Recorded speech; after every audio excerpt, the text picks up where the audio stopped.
Under a night sky lit by a full moon, a towering castle looms on the horizon. Inside the castle, a gruesome scene displays the aftermath of a bloody battle. Blood-soaked bodies are scattered everywhere, while an angry voice describes the perpetrator, Ravis Bendika, as a stain of disgrace. In the middle of a vast hall crowded with corpses, a survivor kneels, severely wounded, weakly questioning if the killer thinks he can escape the consequences of what he described as a massacre. Ravis Bendika stands over the survivor, a young man with demonic features and red horns, answering with disdain that he was fully aware of the Hilt family's actions, mockingly asking if they thought their crimes would remain a secret. Ravis refuses to call what happened a massacre, asserting while clutching his blood-stained fist that what he did was nothing but a deserved execution. Then, he declares in a firm voice that this execution was carried out in the name of the Bendika family, as an aura of purple power glows around him as evidence of his resolve. A final scream of pain fills the hall, announcing the end of the last survivor and the beginning of a new chapter of events. Later, Ravis appears chained in another hall, where another person rebukes him, calling him a miserable fool who doesn't know his limits. That voice reveals that he had ordered Ravis to bring evidence of betrayal and never ordered him to exterminate the entire family. The voice accuses him of daring to destabilize the order of the demon world. It turns out that the owner of the voice is Gamadir Bendika, the demon king and Ravis's father, who sternly tells his son that he has gone too far this time. Ravis is shown hanging in his shackles, protesting that the evidence of the Hilt family's betrayal was clear for all to see, and that his father himself knew they were people from whom no good could be expected. He adds angrily that the reason their crimes were overlooked was the presence of some elderly sycophants who protected them, preventing their punishment despite all the evidence. He asks bitterly how many crimes were ignored, while some mysterious hooded figures watch him from afar. The king responds, rejecting his son's logic, explaining that even execution has strict procedures, where there is no place for Ravis's trivial personal judgments. Ravis mocks the idea of procedures and execution, considering talking about them ridiculous in light of the existing corruption. He shouts, asserting that the law of survival in the demon world is simple and clear. Darkness is swallowed by a deeper darkness. Then he addresses his father, the great demon king, blaming him for his inability to swallow this obvious darkness represented by the Hilt family. He goes further, questioning how his father can be called the king of the demon world, while the nobles are the ones who control its laws and system.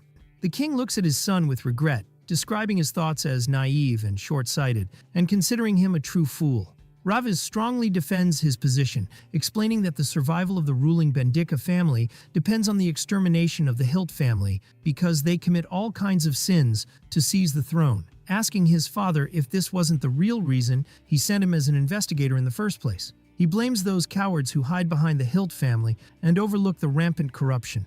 After a short silence, the king sighs in despair, realizing there is no use in trying to convince his stubborn son of his viewpoint.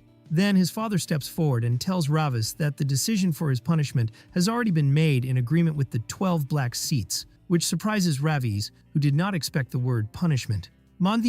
King loudly announces the final verdict, which is the exile of Ravis Bendika to the human world for violating the laws of the demon world and committing a massacre against the Hilt family. Ravis is shocked by the severity of the verdict, unable to believe that his father truly intends to exile him to the human world, asking him in bewilderment if he is serious about his decision.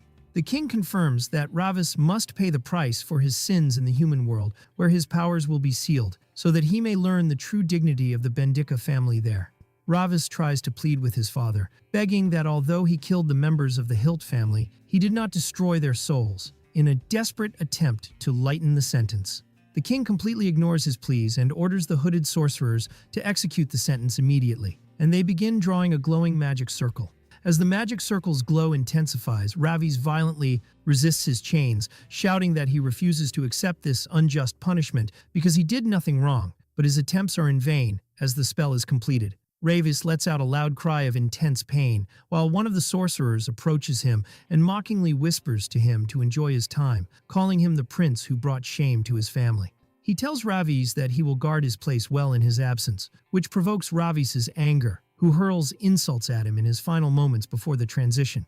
The power of the spell intensifies and completely consumes Ravis's body in a flash of purple energy, making him disappear from the courtroom in the demon world. Then the conditions of the sentence issued against Ravis Bendika appear. which dictate his exile to the human world with a set of strict rules. First, to live the life of the human body he will inhabit faithfully. Second, he is forbidden from ending his own life. And third, he is prohibited from killing any human, and any breach of these laws will lead to the destruction of his soul. In the human world, a young man suddenly wakes up in his bed, gasping, as if waking from a horrific nightmare. The young man sits in a state of bewilderment, looking at his hands and then at the bed around him, trying to comprehend what happened to him. He holds his head in despair, realizing with anger that he has indeed descended to the human world, trapped in a human body. He is overcome with feelings of resentment toward the one called Banbi, the person who betrayed him, vowing that as soon as he returns to his world, the first thing he will do is rip out his horns in revenge. Suddenly he feels a sharp pain coursing through his new human body and asks in annoyance about the reason for this weakness and pain. He looks at his new form again, lamenting that he has become a prisoner of this frail body. He mockingly thinks that the Hilt family was nothing but a group of useless people until the end. Then he feels difficulty breathing in this strange world, wishing he could find a nearby place where sulfur flows to relieve him. His thoughts are interrupted by a voice coming from the room door, and when he turns, he finds a girl calling him Appa, so he looks at her in deep confusion. The girl rushes toward him and hugs him tightly, expressing her great relief that he has finally woken up, telling him she thought he would never wake up again. Ravis wonders to himself about the identity of this girl, concluding that she must be a relative of this body's owner. Meanwhile, another woman appears at the door calling him Minho, revealing the identity of his human body. The woman covers her face with her hands and starts crying, expressing her deep gratitude for his awakening and apologizing for the pain he must have suffered. Ravis finds himself confused, unable to understand the situation or how to act in it. He remembers what was told to him about the human world being one of the 3 great hells, and wonders anxiously if he will truly be able to live in this place.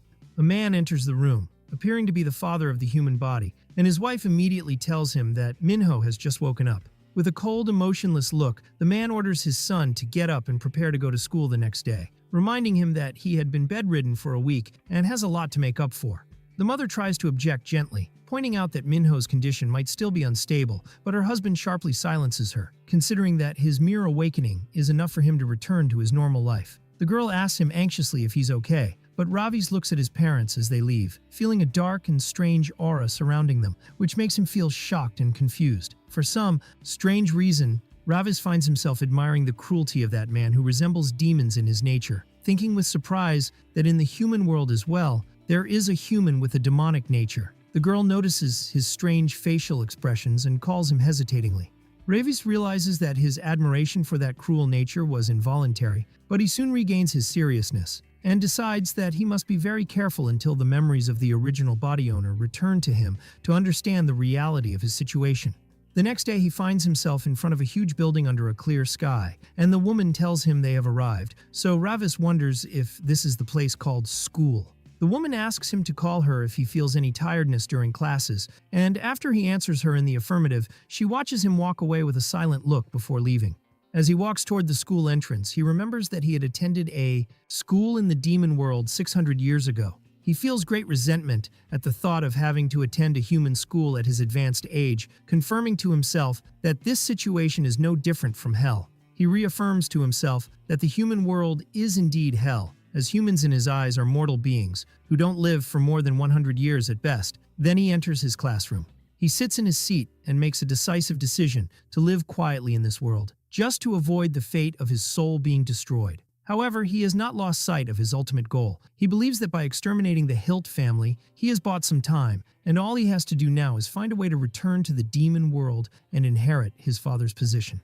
This is driven by his determination to protect his royal family, the Bendika family, before they are exposed to danger again. While Ravi sits in his seat trying to adapt, 2 students approach him, one of whom greets him mockingly, referring to his long absence. So Ravis looks at them cautiously, wondering about their identity. The blonde-haired student grabs Ravis's shoulder violently and asks if he has brought the overdue membership fees. And at that moment, Minho's body reacts involuntarily with an instinctive reflex of fear, surprising Ravis, who realizes that the body acted on its own. Quick memories flash in his mind, revealing scenes where the original body owner, Minho, was being beaten and insulted by these same students. Then Ravis realizes the truth. The pain he felt throughout his body upon waking up was nothing but the result of the assault he suffered at the hands of these bastards. The bully continues his mockery, asking why Minho is so afraid while among his friends, describing him as having become more pathetic than before. The bully puts his hand on Ravis's head in a demeaning gesture and tells him that they should have greeted each other happily after a long absence, then demands he pay the membership fees quickly as a token of friendship. Ravis seethes with anger inside, unable to believe that a mere human dares to touch and hit him this way, him being the prince of demons. He recalls a memory from an old lesson in the demon world, where his teacher was explaining to them about humans, describing them as vulgar creatures that look ugly without horns, and the students agreed then that they smell foul. The teacher finished her explanation, asserting that humans are infinitely vulgar creatures and that they are ready to do anything to hide their inherent weakness. She also described them as a foolish race that worships demons and angels at the same time, in a contradiction that reveals their ignorance. In that memory, the young Ravis commented that these stupid creatures should be burned, and his teacher strongly supported him. The teacher concluded the lesson with a strict order. If they ever encounter humans, they must crush their vulgarity without mercy. Returning to the present, while the bully's hand is still on his head, Ravis boils with rage, wondering how a despicable human dares to touch him. In a swift motion, Ravis grabs the bully's arm and slams his head hard onto the desk surface, letting out a cry of pain, while Ravis thinks to himself that humans are indeed stupid. The other students are stunned, while the other bully approaches him angrily, shouting in his face and asking if he has lost his mind. Suddenly, Ravis feels something strange as his eye glows red, realizing with surprise that his magic power, which is supposed to be sealed, has reacted. The bully screams, threatening him with death, and mockingly asks if he has gone mad after returning from the dead, referring to his week-long absence. When the bully aims a punch at him, Ravis notices something amazing. The curses and evil emanating from humans stimulate his magic power. Realizing this new link between curses and magic power, Ravis easily dodges the punch and delivers a powerful punch to the bully's face. The bully flies through the air and falls to the ground, while his classmates stand in shock. Ravis looks at his hand, wondering how his power could work in the human world despite the seal. He concludes that, despite being in a human body, his magic power still reacts to the evil surrounding him. The shocked students look at Minho, wondering in amazement if this is the weak person they know. The other bully gets angry seeing his friend being hit, so he picks up a chair and prepares to attack Ravis, shouting that he will avenge his friend. A student wearing glasses shouts, warning Minho of the danger coming from behind him, so Ravis turns calmly with his eyes glowing. Before the chair reaches him, Ravis delivers a quick blow to the attacker, and he too falls in pain. The second bully falls to his knees, coughing from the intensity of the pain, unable to understand how this sudden shift in power happened. Ravis stands before him with disdain, while the other calls him a weak bastard. Ravis tells him calmly that humans, as they say, become more vulgar to hide their weakness, asking him mockingly if he thinks insults make him strong. Without warning, he delivers a powerful kick to the face of the bully kneeling on the ground. At that moment, an image of his mother appears in his mind, a demoness of prestige and power, and he realizes a startling truth. The source of the human curses that feed his power now is his mother herself. A state of shock and bewilderment pervaded the classroom, as the two bullies, Tae-woo and Sung-yun, were lying on the ground unconscious, while the rest of the students whispered about what happened, unable to believe that the weak Minho was the one who managed to defeat them. Ravis addresses his father in his mind, remembering that his orders were to live quietly and then leave, but he smiles a demonic smile, realizing that this rule might not be suitable for him. Then he turns to the rest of the students who are looking at him with fear and asks them in a tone carrying an implicit threat whether there is anyone else who wants to insult him and experience a similar fate, inviting them to try if they have the courage. A dark aura in the form of a demon manifests behind him, confirming the seriousness of his threat, while he repeats his provocative question about who wants to curse him. The students look at him in disbelief, wondering if this is truly the Minho they know, especially the student with glasses who was wondering in amazement when Minho became this strong. After silence prevailed, the student with glasses cautiously approaches Ravis and asks him if he is okay after all that happened. Ravis realizes that this is the same student who tried to warn him earlier about the bullies, so he looks at him with a different gaze. As he contemplates him, a demonic idea occurs to him that this boy seems perfectly suitable to be his servant in this world, but he hides his intentions and answers him simply that he is fine. After the school day ended, on the way back, the student with glasses was still impressed by what happened, expressing his great admiration for Minho's strength and his ability to face the bullies alone. The student surprises his companion with a strange question, wondering if he is reincarnated from another world or something like that, which shocks Ravis for a moment, who worries that this human might have discovered his truth so quickly. The boy continues his innocent guesses, wondering if he came from the world of Murim or from inside a video game, making Ravis more anxious as he thinks about the consequences if this potential servant had already realized his identity. Ravis recalls a previous conversation with Banbi, who strictly warned him against killing humans in their world, because the punishment for that is the total annihilation of his soul. But Ravis objected then, reminding him that his teacher Cynthia always told him to crush any vulgar human they encounter. Bambi explained to him that the teacher's words were just a passing comment, and that as demons they should never underestimate human death. The reason for that, as he explained, was that demons are like the gods who oversee death, giving them a certain responsibility toward human souls. Ravis dismissed this talk in the past, pointing out that he heard humans are busy killing each other anyway. Bambi admitted that humans are indeed fools, but he asserted that this folly is the reason for the existence of demons in the first place, referring to their role in maintaining a certain order. The demon concluded his advice by reminding Ravis of the necessity of remembering the rule, but Ravis then paid no attention to his words, naively believing that, as the future king of demons, he would never have any reason to go to the human world at all.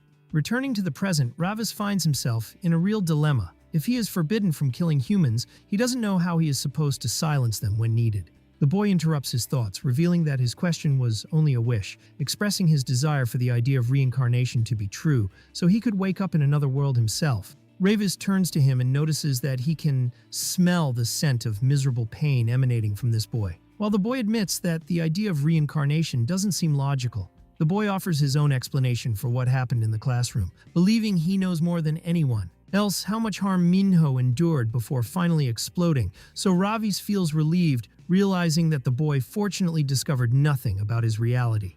Then the boy continues praising Minho, saying he was truly amazing in class, making Ravis feel disgusted, inwardly denouncing the idea of receiving praise from a mere human. In the evening, Ravis sits in his room to think about the day's events, confirming to himself that his demonic energy was indeed stimulated when humans were directing insults at him, which is strange for a demon whose powers are supposed to be sealed in a human body. He reflects on what happened, then a confident smile forms on his face as he realizes he has discovered a loophole in his seal. He is overcome by a moment of vanity, reaching the conclusion that for him, Ravis Bendika, there are no real limits to his abilities even in this world. But his arrogance did not last long, as he was hit by a sudden and sharp pain that forced him to bend over, groaning from its intensity.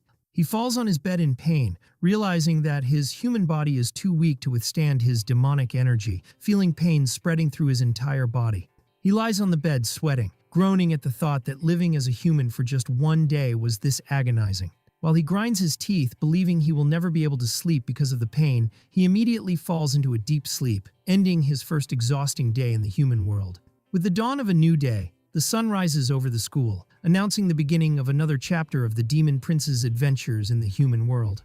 On the way back from school, the student with glasses expresses his overwhelming happiness, wondering in amazement how long it has been since they spent a normal school day. Then he thanks Minho, admitting that, thanks to him, no one dared to bother them. But Ravis replies coldly, saying he doesn't care about that, and all he cares about is fighting, inwardly admitting his strong desire to test his newly discovered demonic energy. Suddenly, a voice from behind calls him by his full name, Yong Minho, so he and his companion stop and look behind them in surprise. A young man who looks older approaches them, accompanied by the two bullies Ravis defeated the previous day, asking in a hostile tone if he was the one who assaulted his younger brother. The older young man, who appears to be the leader of the bullies, steps forward and tells Ravis mockingly that he was protecting him in exchange for meager membership fees, then asks him how he dares to return this favor this way. Ravis's eyes gleam with excitement as he sees in this situation a new opportunity to use his power, so he smiles and points to himself, proudly admitting that he is the perpetrator, while his friend is terrified by his boldness. The leader angrily orders him to follow him, and Ravis enthusiastically and with great happiness agrees, causing panic for his friend, who sees him walking toward danger with a smile. Elsewhere, the leader of the bullies appears rebuking his brother Tae-woo, reminding him that he warned him against getting beaten up. He adds in a demeaning tone that he can't believe he returned defeated by a weak person, so Tae-woo apologizes, submissively, to his brother. The older brother approaches Ravis, who is standing calmly, and asks him what he should do in this situation, claiming that if he lets him go, he will look like a bad older brother who cannot protect his sibling. Then he makes a demeaning gesture, touching Ravis's head with his finger, mockingly asking if this is the way his mother taught him to behave and to assault his kind friends. With a cold and provocative smile, Ravis answers that she had done so, which angers the bully who sees him as just a rude bastard. The bully laughs mockingly, unable to believe Ravis's boldness, but he is surprised when he sees Ravis smiling a mysterious smile. Ravis's eye glows red as he thinks to himself that the curses that remind him of his mother are always enjoyable and a source of strength. In a swift motion, Ravis grabs the bully's hand that was about to hit him and twists it forcefully, making the bully scream in intense pain. As the bully writhes in pain, Ravis addresses his mother in his thoughts, expressing his admiration for her because she allowed the human tongue to carry this strong poison of curses, then delivers a powerful blow to the bully's face. Ravis continues to recall his mother's teachings, remembering her saying that physical violence only restrains the body, and that the corrupt voice full of curses is what consumes the soul, and that these miserable humans call out to it desperately through their curses. Then he delivers another punch. The younger brother of the bully and his friends watch the scene in horror and bewilderment, unable to believe that their strong brother is being beaten this way, while Ravis's friend stands completely shocked. The defeated bully shouts at his followers, ordering them not to stand idly by and to kill this bastard. Ravis looks at the group preparing to attack, thinking happily that their attack as a pack makes it better for him. Ravis realizes that greater power accumulates to face greater evil, and as the bullies attack him all at once, he unleashes his power and easily defeats them all. Ravis's friend screams in fear as he watches the violent fight. After the battle ended, Ravis stands calmly amidst the bullies lying on the ground, breathing deeply. He looks at the older bully who is coughing blood on the ground, feeling refreshed and satisfied after unleashing his power. Ravis thinks of his uncle, the demonic being who gave humans violence when his mother created curses, and now realized the wisdom behind it, convinced that violence is the best way. Then he gives a silent thanks to his uncle, while his friend calls him anxiously, so Ravis turns to him with a demonic smile. Meanwhile, a rat with glowing red eyes appears, watching the scene silently. It turns out that the rat was nothing but a means to monitor the mission, as the scene then shows Ravis reporting to an unknown party, confirming that the mission he was ordered to do has been successfully executed. A mysterious figure sitting on a throne appears, watching Ravis through the rat, and addresses Ravis, revealing his identity as his uncle, whom he was thinking of just a moment ago. In the demon world, a person with an imposing appearance sits on a stone throne, commenting with enjoyment that his nephew, Ravis, seems to have liked his gift. While Bambi was thinking that that gift was nothing but a bloody mana stone he had planted in Ravis's eye instead of the traditional seal stone. Then he wonders with a cunning smile how long Ravis will be able to endure. Ravis's uncle laughs loudly, commenting that that bastard Ravis has already managed to exterminate the entire Hilt family. Bambi adds that Ravis was always a stubborn person who is only satisfied by doing exactly what he pleases. Then Ravis's uncle comments on the cruelty of his brother, King Gamadir, who did not hesitate for a moment to exile his son to the human world, wondering who could break Ravis's stubbornness. Bambi replies that King Gamadir's doctrine was always that subjugation by force is the only way to deal with malicious bastards. The uncle adds that the human world is the place where those with heinous crimes, even by the standards of the demon world, are exiled, and that adapting to this world will not be easy for Ravis. He recalls with a smile an old memory of Ravis as a small child causing trouble and calling out to his uncle to save him, describing him as a little bastard who grew up quickly and started causing trouble. Then Bambi asks if this is the reason that prompted his uncle to give him the magic bloodstone as a gift. Bambi informs his master Barkin that he is ready to reveal the sinners who were exiled to the human world. Barkin orders him with an evil smile to reveal them. Bambi explains that since Ravis has descended to the human world, he will inevitably have to face those sinners who appear in terrifying and varied forms. Bambi prepares to unleash those dark forces into the human world. Bambi releases his magic to manifest a dark portal from which evil spirits form. Barkan declares that he looks forward with great anticipation to what will happen, assuring his nephew Ravis that he is about to experience true darkness. In the human world, Ravis sits with his friend in a restaurant, where the friend expresses his extreme fascination with what happened, wondering in amazement how Minho managed to defeat Taewoo's brother so easily, describing the scene as wonderful, as if it were a cinematic movie.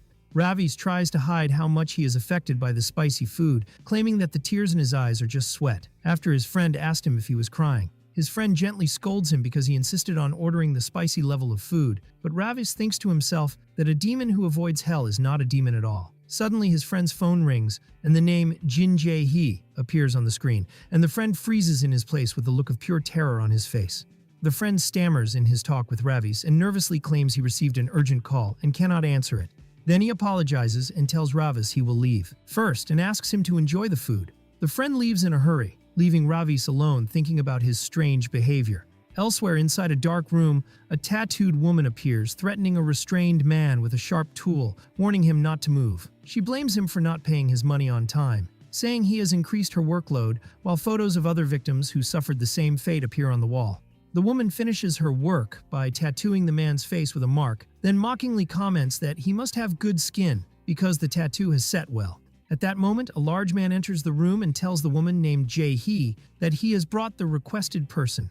Ravis's friend appears trembling with fear, so Jae-hee looks at him angrily, asking about the reason for his delay, then mockingly invites him to take a look at what she has done. Jae-hee grabs the friend's face forcefully and forces him to look at the tortured man, ordering him to open his eyes wide and watch the scene closely. Jae-hee asks Ravis's terrified friend if he realizes what this horrific scene means for the tortured man in front of him.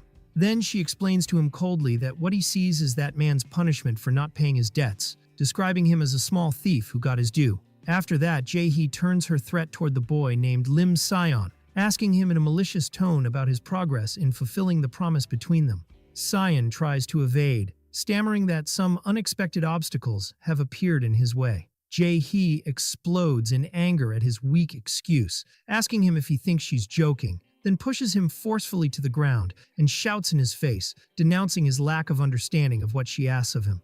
The threat escalates as she grabs him and brings the tattoo machine close to his hand, wondering if she should engrave her words on the back of his hand so he understands.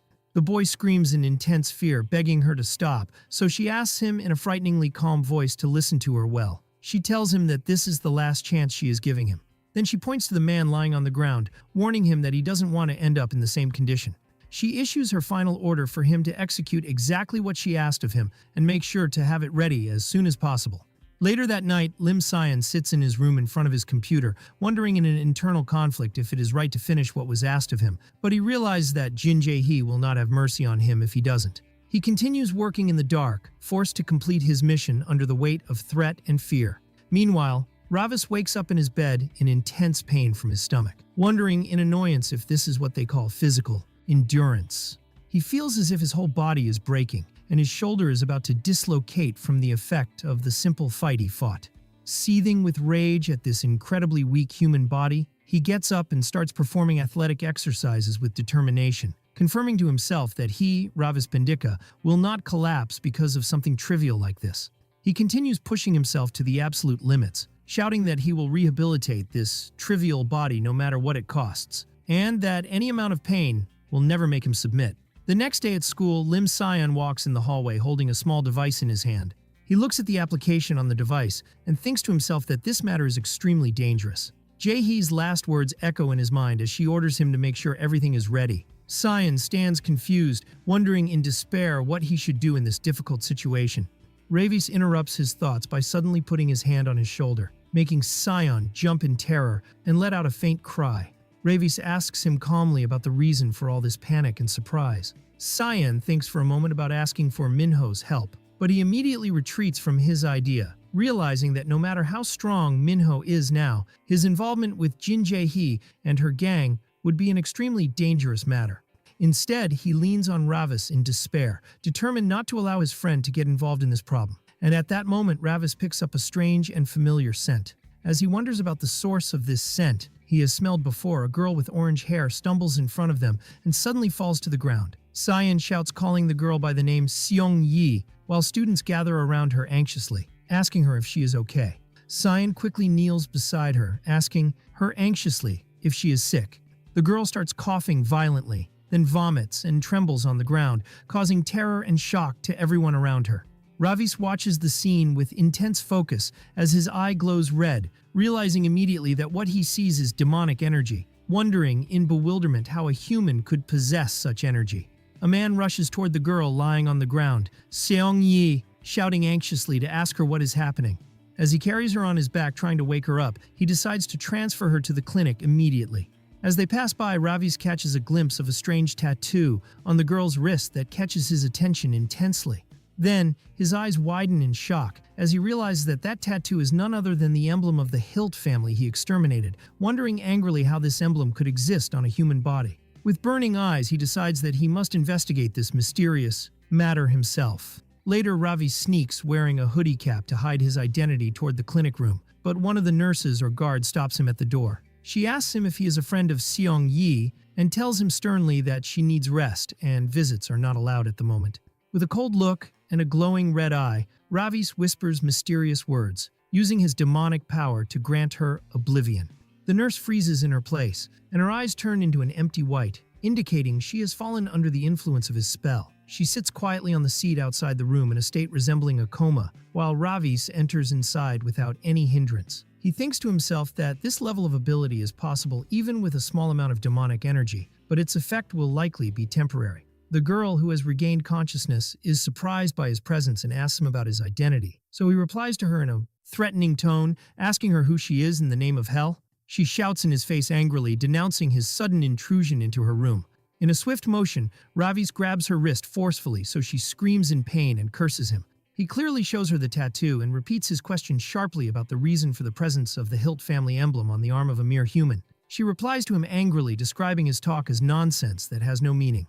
Then Ravis unleashes his purple demonic aura, warning her that if she doesn't tell him the truth, she will suffer a much greater calamity. Then he approaches her, with his eyes gleaming with a terrifying red glow, asking her for the last time about her true identity. The girl freezes in terror as she stares at his face, realizing she is before a being beyond her imagination. A huge and terrifying demon figure manifests behind him, so the girl screams in a state of total panic, wondering if he is a demon. Her shock is repeated as she realizes the truth of the being standing before her.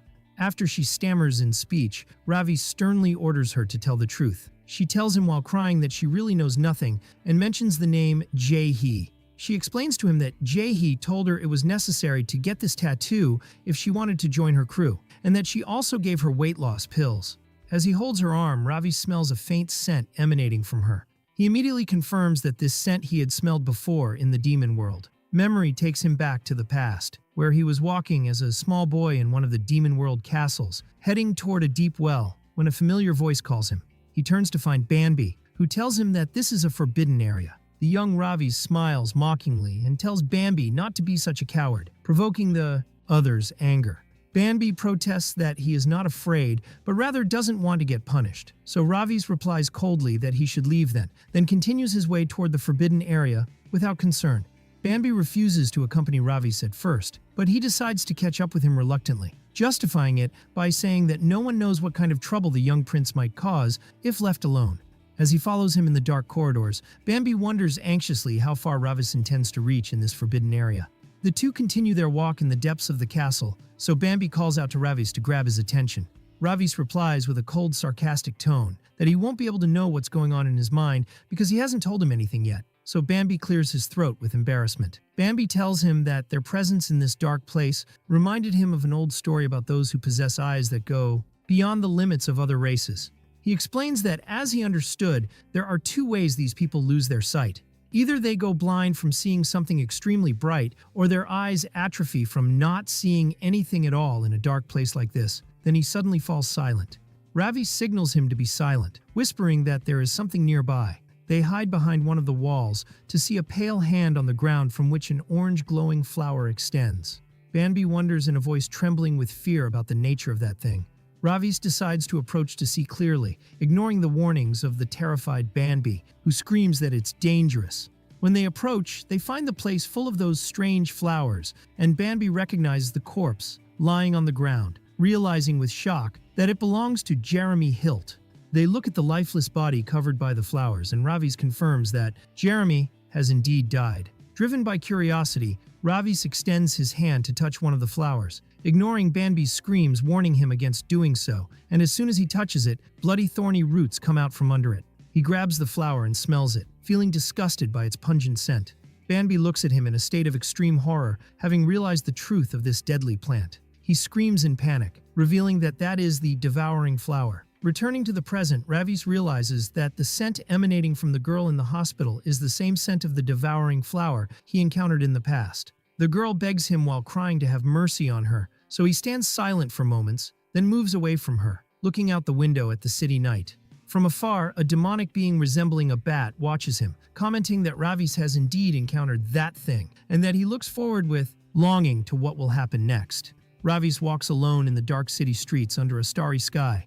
He finally reaches his destination, standing in front of a closed metal door, realizing that this is Jin Jae-hee's tattoo shop. He stands in the dark alley, thinking about the strange connection between the Hilt family emblem and the devouring flower, wondering if their appearance together is just a coincidence. Elsewhere, inside a narrow hallway, one of the gang members wonders about the reason for their leader Yong Mo's obsession with that boy named Lim Scion. So his companion answers him that the leader doesn't care about the boy himself, but about the application he developed. Another blonde-haired man laughs mockingly as he takes out a small thing, commenting that their gang has started using advanced technology now. It turns out that what is in his hand is a new type of drug in the form of candy wrapped in a blue ribbon, mentioning that it's developed by Yong Mo. His companion warns him against taking it, reminding him of what happened to Jo Seong-hee the previous day, and asserting that its side effects are dire because it's still new. The blonde man completely ignores the warning, saying he doesn't care as long as its effect makes him feel good, so his friend describes him as a crazy fool, while Ravis watches them from afar. A tattoo on the blonde man's neck catches Ravis's attention, which is the same Hilt family emblem, in addition to that familiar scent emanating from him. Ravis approaches the group quietly and asks them directly if they got their tattoos from Jin Jae-hee, which surprises the gang members who turn toward him in surprise, wondering about the identity of this stranger. The blonde-haired man approaches Ravis in a provocative manner and mockingly asks him if he is one of Jae-hee's friends. The man continues his mockery, approaching and touching Ravis's face in a demeaning gesture, advising him of the necessity of showing some respect to those who are older than him. Ravis's eye glows red, and in a swift motion that cannot be blocked, he punches the blonde man hard, then throws him to the ground, leaving his companions in a state of total bewilderment. While the blonde man groans from pain on the ground, his companion steps forward angrily, shouting in Ravis's face, calling him a little bastard, and asking about the party that sent him. Ravis aims a punch at the man, knocking him far away. One of the attackers screams in a state of disbelief, wondering if this newcomer has completely lost his mind. Ravis gives them no chance to group up, so he lunges at the rest who rush toward him shouting threatening phrases, vowing him death. Ravis confronts them with superior combat skill and drops them one by one amidst their screams. In a desperate attempt, one of the gang members pulls out a knife and attacks Ravis while shouting, but Ravis remains calm and prepares to block the attack. With a move faster than lightning, Ravis delivers a fatal blow to the attacker, and the latter falls to the ground coughing from the intensity of the pain, unable to comprehend what happened.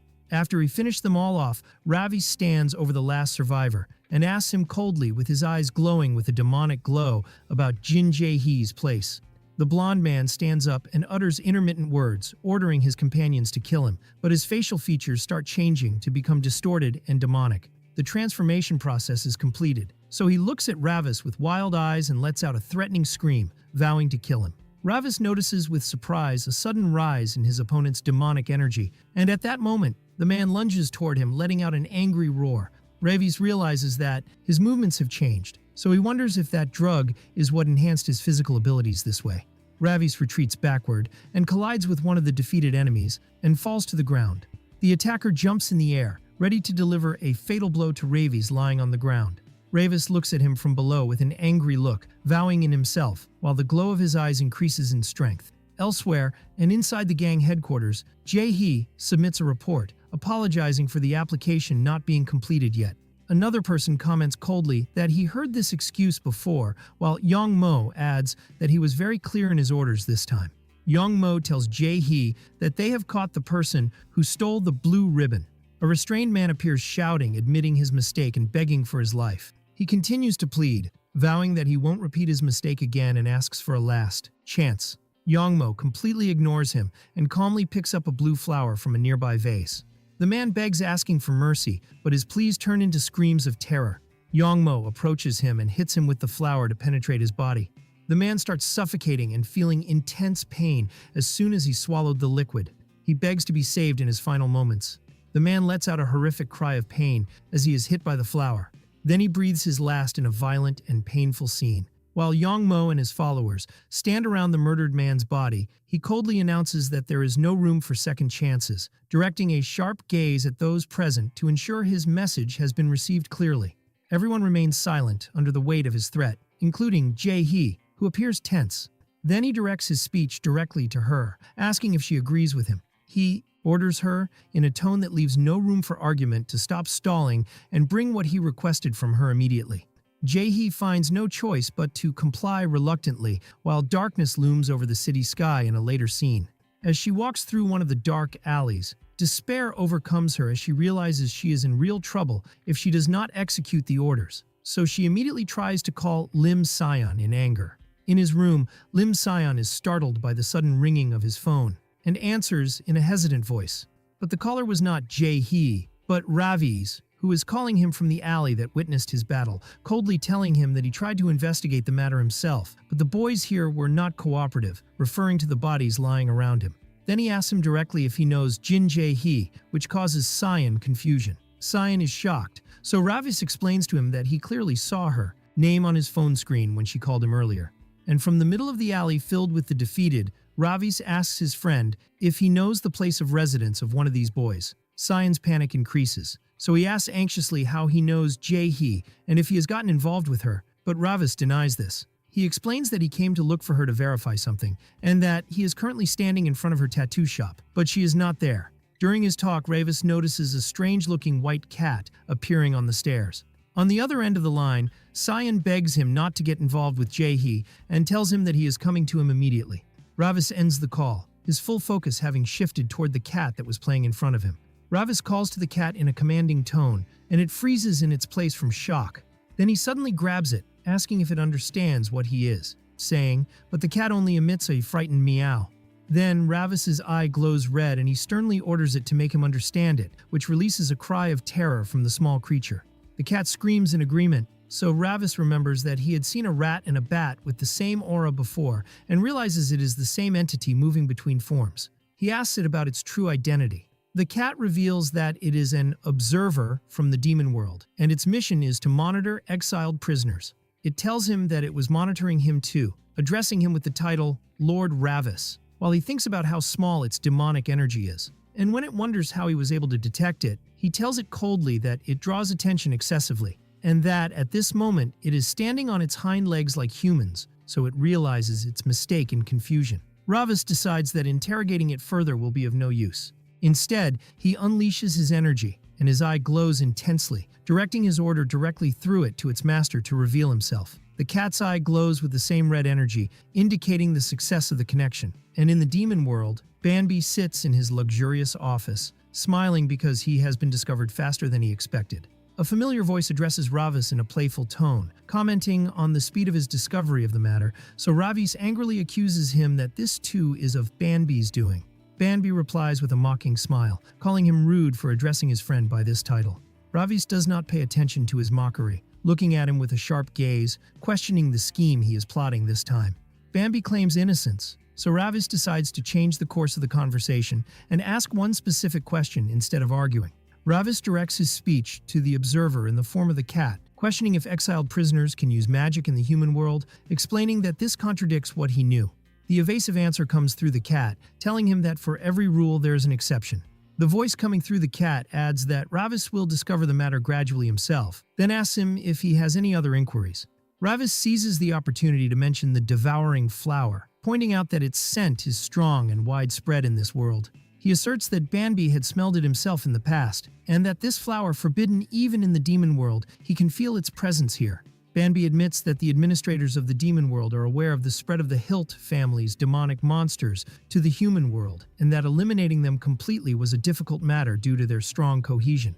Ravis seethes with anger, and asks sharply if this means that the remnants of the Hilt family still exist in the human world. Banbi lets out a faint laugh, and tells him that the human world is no longer as it was, but has become a place teeming with conspiracies. Then he issues his order to Ravis, since he is there, to take over the mission of eliminating them all. The order reaches Ravis through the cat, so he is shocked by this sudden assignment. Then the connection is cut, leaving the cat in a state of bewilderment and confusion. So Ravis curses the situation in indignation, realizing that he has been exploited. Elsewhere, Jae-hee appears trying to call Lim Scion in vain, realizing that every second that passes increases the danger of her situation. Her anger and anxiety grow, as she wonders if he has lost his mind by ignoring her calls. In one of the electronic game's headquarters, Lim Scion receives a message from Jae-hee describing him as desperate, while another person calls him to come to the office immediately. In the end, Jae-hee issues an order via phone to capture Lim Scion. Back in the alley, Ravis turns again to the cat, questioning the extent of its knowledge of human world information, since it is an observer. So it confirms to him that it receives periodic updates and its monitoring capabilities are good enough. Then he orders it to return to its original form. And when it hesitates, he threatens it in an icy tone that he will do it himself, which raises its panic and it screams in refusal. The cat lets out a sharp cry and transforms in a flash of light into its true form. A small demonic girl with blue hair appears before him, so Ravis looks at her coldly, commenting that she looks extremely weak. But he concludes that his uncle must have a reason for sending her, then asks her for her name. She answers in confusion that she does not have a name of her own. Ravis decides to give her the name Street, justifying it by saying that he picked her up from the street, and orders her never to forget her origin from now on. The demon girl repeats her new name Street in a mixture of bewilderment and happiness, expressing her deep gratitude to Ravis, who gave her an identity of her own for the first time. Immediately after that, Ravis orders her to tell him all the information she has about the human world, and she enthusiastically agrees immediately, while the night continues to cast its shadows over the city. Elsewhere, Lim Scion rushes through the city streets, gasping from intense anxiety, realizing that his friend Minho is in danger and blaming himself because he should have refused his involvement in this matter from the beginning. His memory recalls previous events, where he was running happily, unable to believe that he had won the app development competition. The memory takes him back to that night when a dark car intercepted his path, where some mysterious men confirmed his identity as the winning developer, Lim Scion. Jae-hee mocks the meager value of the prize money, while Scion stands tense.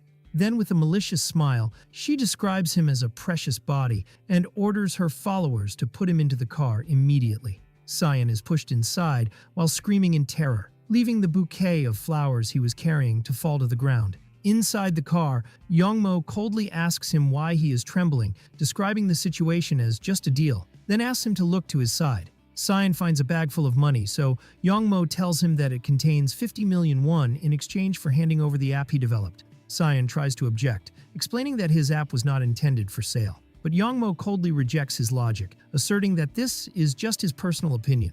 Determination fills Scion's face for a moment as he grinds his teeth. And driven by his determination to protect his friend, he decides that he must hurry to prevent Minho from meeting Jae-hee. And while he is running, he collides with one of the passers-by and starts apologizing, to discover with shock that he has collided directly with the gang members he was trying to avoid, who mock that he has saved them the trouble of searching for him. He finds himself surrounded by them, including Jae-hee. Jae-hee threatens him with an angry look that he is finished, while Scion freezes in his place from intense terror. The scene moves to a monitoring room, where Scion sits on the floor defeated, and Jae-hee tells him that his mission now is to manage the app from there, threatening him that if he does not do his job correctly, he will remain imprisoned forever. And when he tries to protest, she warns him that they monitor everything from the outside and that he should not think of any tricks. Scion surrenders to despair, realizing that everything is over. Outside the room, the gang members express their doubts about Scion's capabilities, describing him as clumsy, but they confirm that they need his app to distribute the blue ribbon drug. They reveal that the name of the app he developed is I'm Here. Inside the room, Scion sits forced to work on his computer, while one of the guards mocks him, questioning how this app is supposed to be a distribution channel and commenting on its ridiculous name. The app logo I'm Here appears clearly on the screen. Yong Mo arrives at the place and asks if everything is ready. Then he explains to his followers that what Lim Scion created is the core of their work related to the blue ribbon. He adds that once they obtain the buyer's information through the app, they will be able to manipulate the market as they please. He asserts that the location sharing feature in the I'm Here app will be their primary weapon for expanding the scope of their trade. This explanation sparks the enthusiasm of one of the followers, so he asks his leader enthusiastically if they will finally start selling the blue ribbon seriously. Yong Mo seriously confirms his decision and holds a piece of the blue ribbon candy that radiates a malicious purple aura. With a confident smile, he announces that the time has come to reveal this product to the whole world. The scene moves to a school courtyard in broad daylight where a student asks her friend to join an app and add her as a friend. The girl wonders what this app is, so the "I'm Here" logo appears on the phone screen, and her friend explains to her that adding friends gives them a cashback of 30,000 won per person. The information spreads like lightning throughout the classroom, as students get excited about the idea of earning money easily and hurry to invite their classmates to join. One of the students forces her hesitant classmate to join immediately without discussion. The students discover that there is a special event for new subscribers, where they get a weight loss product called Blue Ribbon, which is promoted as a certified healthy food, so they like its attractive name. In the gang headquarters, one of the members is surprised by the massive increase in the number of app users within just one day. While Jae-hee sits browsing her phone, expressing her amazement at this success, her companion attributes the credit to the genius of their leader, Yong Mo. After that, Jae-hee asks in her destroyed shop if they have captured the one who did it, so one of her followers answers that he checked the surveillance cameras, but he found something strange. He explains that what appeared in the recording was just a bat, which causes Jae-hee confusion and surprise. They go to the monitoring room to see on the screen a close-up image of a hideous creature resembling a bat staring directly at the camera. And when she asks about the other cameras, he shows her another recording. A huge rat smiling at the camera appears on the screen, so Jae-hee explodes in anger, cursing the situation that does not seem logical at all. At that moment, one of her men informs her of the arrival of the blue ribbon shipment, so she decides to set off immediately. With the sunset, Ravis stands in his school uniform in an alley. He calls to Street, who is hiding in the form of a cat. He finds her in her demonic form performing athletic exercises, so she makes the excuse that she is trying to lose weight, but he sharply interrupts her, asking her about the investigation he assigned to her the previous day. She enthusiastically tells him that she has finally managed to discover what he requested of her after a great effort. Ravis's memory returns to the end of his previous battle, where he found pieces of blue candy lying next to one of the defeated gang members. And when he picked up one and smelled it, he confirmed that it carries the scent of the demonic devouring flower. And he realized that taking this candy is what gave his enemies that sudden power. He wonders in bewilderment how they managed to obtain this flower that is supposed to have gone extinct even in the demon world, and he knows that growing it requires the presence of a host. Returning to the present, Street tells him that the name of the candy is Blue Ribbon, and that it is spreading among humans as weight loss pills and nutritional supplements. And when he asks her about its ingredients, she admits to the difficulty of tracing its source given the secrecy of its manufacture. Ravis seethes with anger, believing that she has not reached any useful information, so Street hurries to deny that. She explains that the product has spread quickly and in large quantities recently, and suggests that they can track the concentrated demonic energy to reach the place of the manufacturing company. Ravis rebukes her, questioning why she didn't go herself already, so she answers him in fear that Bambi had ordered her to go with him. The mention of Bambi raises Ravis's suspicions, so he asks her sharply if she is reporting everything to him. Street breaks down crying and apologizes, explaining that she is just a lowly creature forced to obey the orders of both of them. Ravis puts Street before a decisive choice, ordering her to choose her master immediately, either him or Bambi, so she freezes in her place, unable to make the decision. He offers her an attractive offer, promising her that if she chooses him, he will help her rise from just being a lowly creature, while his dark demonic aura manifests behind him. Happiness overwhelms Street, so she prostrates at his feet, declaring her complete loyalty and offering him her blood and body as a token of obedience. Ravis smiles a smile of satisfaction and extends his hand to accept her loyalty, then announces as Ravis Bendika that he has taken her as his personal follower. With the completion of the covenant, a small spectral creature representing her connection to her old master emerges from her head, so Ravis looks at it with a triumphant smile, declaring to Bambi that his role has ended. After securing her loyalty, he orders her to set off immediately to the place where the blue ribbon shipments are gathered, and she responds to his order with enthusiasm. They arrive at night at a vast container area where silence and darkness prevail. Street confirms that this is the place where the demonic energy of the blue ribbon is concentrated, so Ravis decides to open one of the containers to check. But she notices that the container is locked with thick chains, which hinders their mission. Ravis orders her to step away. Then with one blow supported by his demonic power, he shatters the lock and chains, leaving Street in a state of bewilderment. With the shattering of the lock, the container door opens slowly, and they stand at the entrance, poised for what they will find inside. But what surprises them first is a foul and repulsive smell that forces them to retreat and cover their noses. They discover that the entire container is nothing but a shipment of the devouring flower, which glows with an ominous purple aura. Ravis immediately realizes that this is the true source of the blue ribbon drug.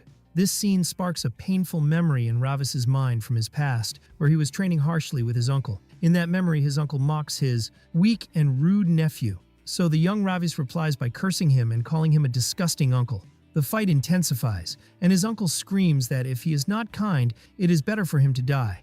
With a strong blow, he overcomes Ravis and throws him from the edge of a high cliff, while Ravis screams, cursing his uncle as he falls down. The uncle stands on the edge and laughs hysterically, wondering if he will die this easily. Then he goes down to catch up with him.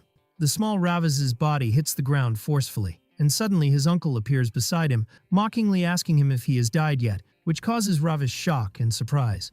When he looks around, he discovers that he has fallen into a vast cave filled with the devouring flower, which was growing on countless corpses, so he realizes that this is the place where it was hiding all the time. Shock fills his eyes as he grasps the horror of the scene.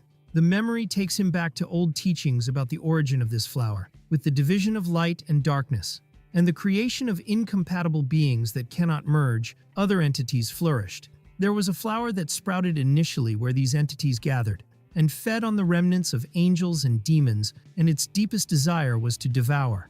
A terrifying truth manifests in his memory that the ultimate goal of this flower is the annihilation of the entire world. The memory takes him back to the distant past, where he stood as a small child beside his uncle before a vortex of massive purple demonic energy, as if they were preparing to face a great destiny. Returning to the present, Street expresses her confusion, explaining that she had heard that the Demon King, Ravis's father, had completely purified the demon world and exterminated this flower entirely, so it was supposed to have been burned to the ground at that time. Ravis wonders how such a massive quantity of it can exist here if the rumors were true. And he surprises Street with startling information, which is that this flower originally appeared in the human world, which causes her surprise. He continues his explanation that the human world is a middle ground where light and darkness mix chaotically, for it does not belong to either side, but it is capable of leading to either of them. Ravis recalls what he learned that human history also mentions that they managed to exterminate this flower thousands of years ago, but what he sees before him now contradicts everything he knows. And if it appeared in both worlds at the same time and was eliminated in both, then this leads him to one conclusion, which is that its return must be the doing of someone. A sudden voice and a ray of light piercing the darkness interrupt his thinking, while Street tries to grasp the idea of there being a mastermind for this matter. A group of men led by a person questioning in a threatening tone the identity of these two intruders who dared to sneak into this place appears from the darkness. One of the gang members recognizes Ravis immediately, so he screams, calling Jae-hee and telling her that this is the same bastard who came to the tattoo shop. Street confirms to Ravis in a low voice that that woman is indeed Jin Jae-hee. Jae-hee steps forward in extreme anger and screams in Ravis's face, questioning his identity, how he dares to destroy her shop, and how he managed to find this secret place. Ravis ignores her questions and directs a direct question to her about whether she is responsible for managing these containers. So she answers him with defiance and mockery, questioning what he will do if she is. Ravis continues his questioning calmly, with his eyes glowing, asking her if she knows the raw materials used in the manufacture of these goods. Jae-hee smiles a malicious smile and accuses him of trying to steal their precious trade secrets. Ravi sighs, admitting that the matter does not concern him directly, but adds with a firm look that leaving this matter without interference will leave a feeling of bitterness in himself. Jae-hee turns to her men and takes out from her pockets pieces of the blue ribbon drug, warning them of the consequences of failing again and what their leader Yong Mo will do to them.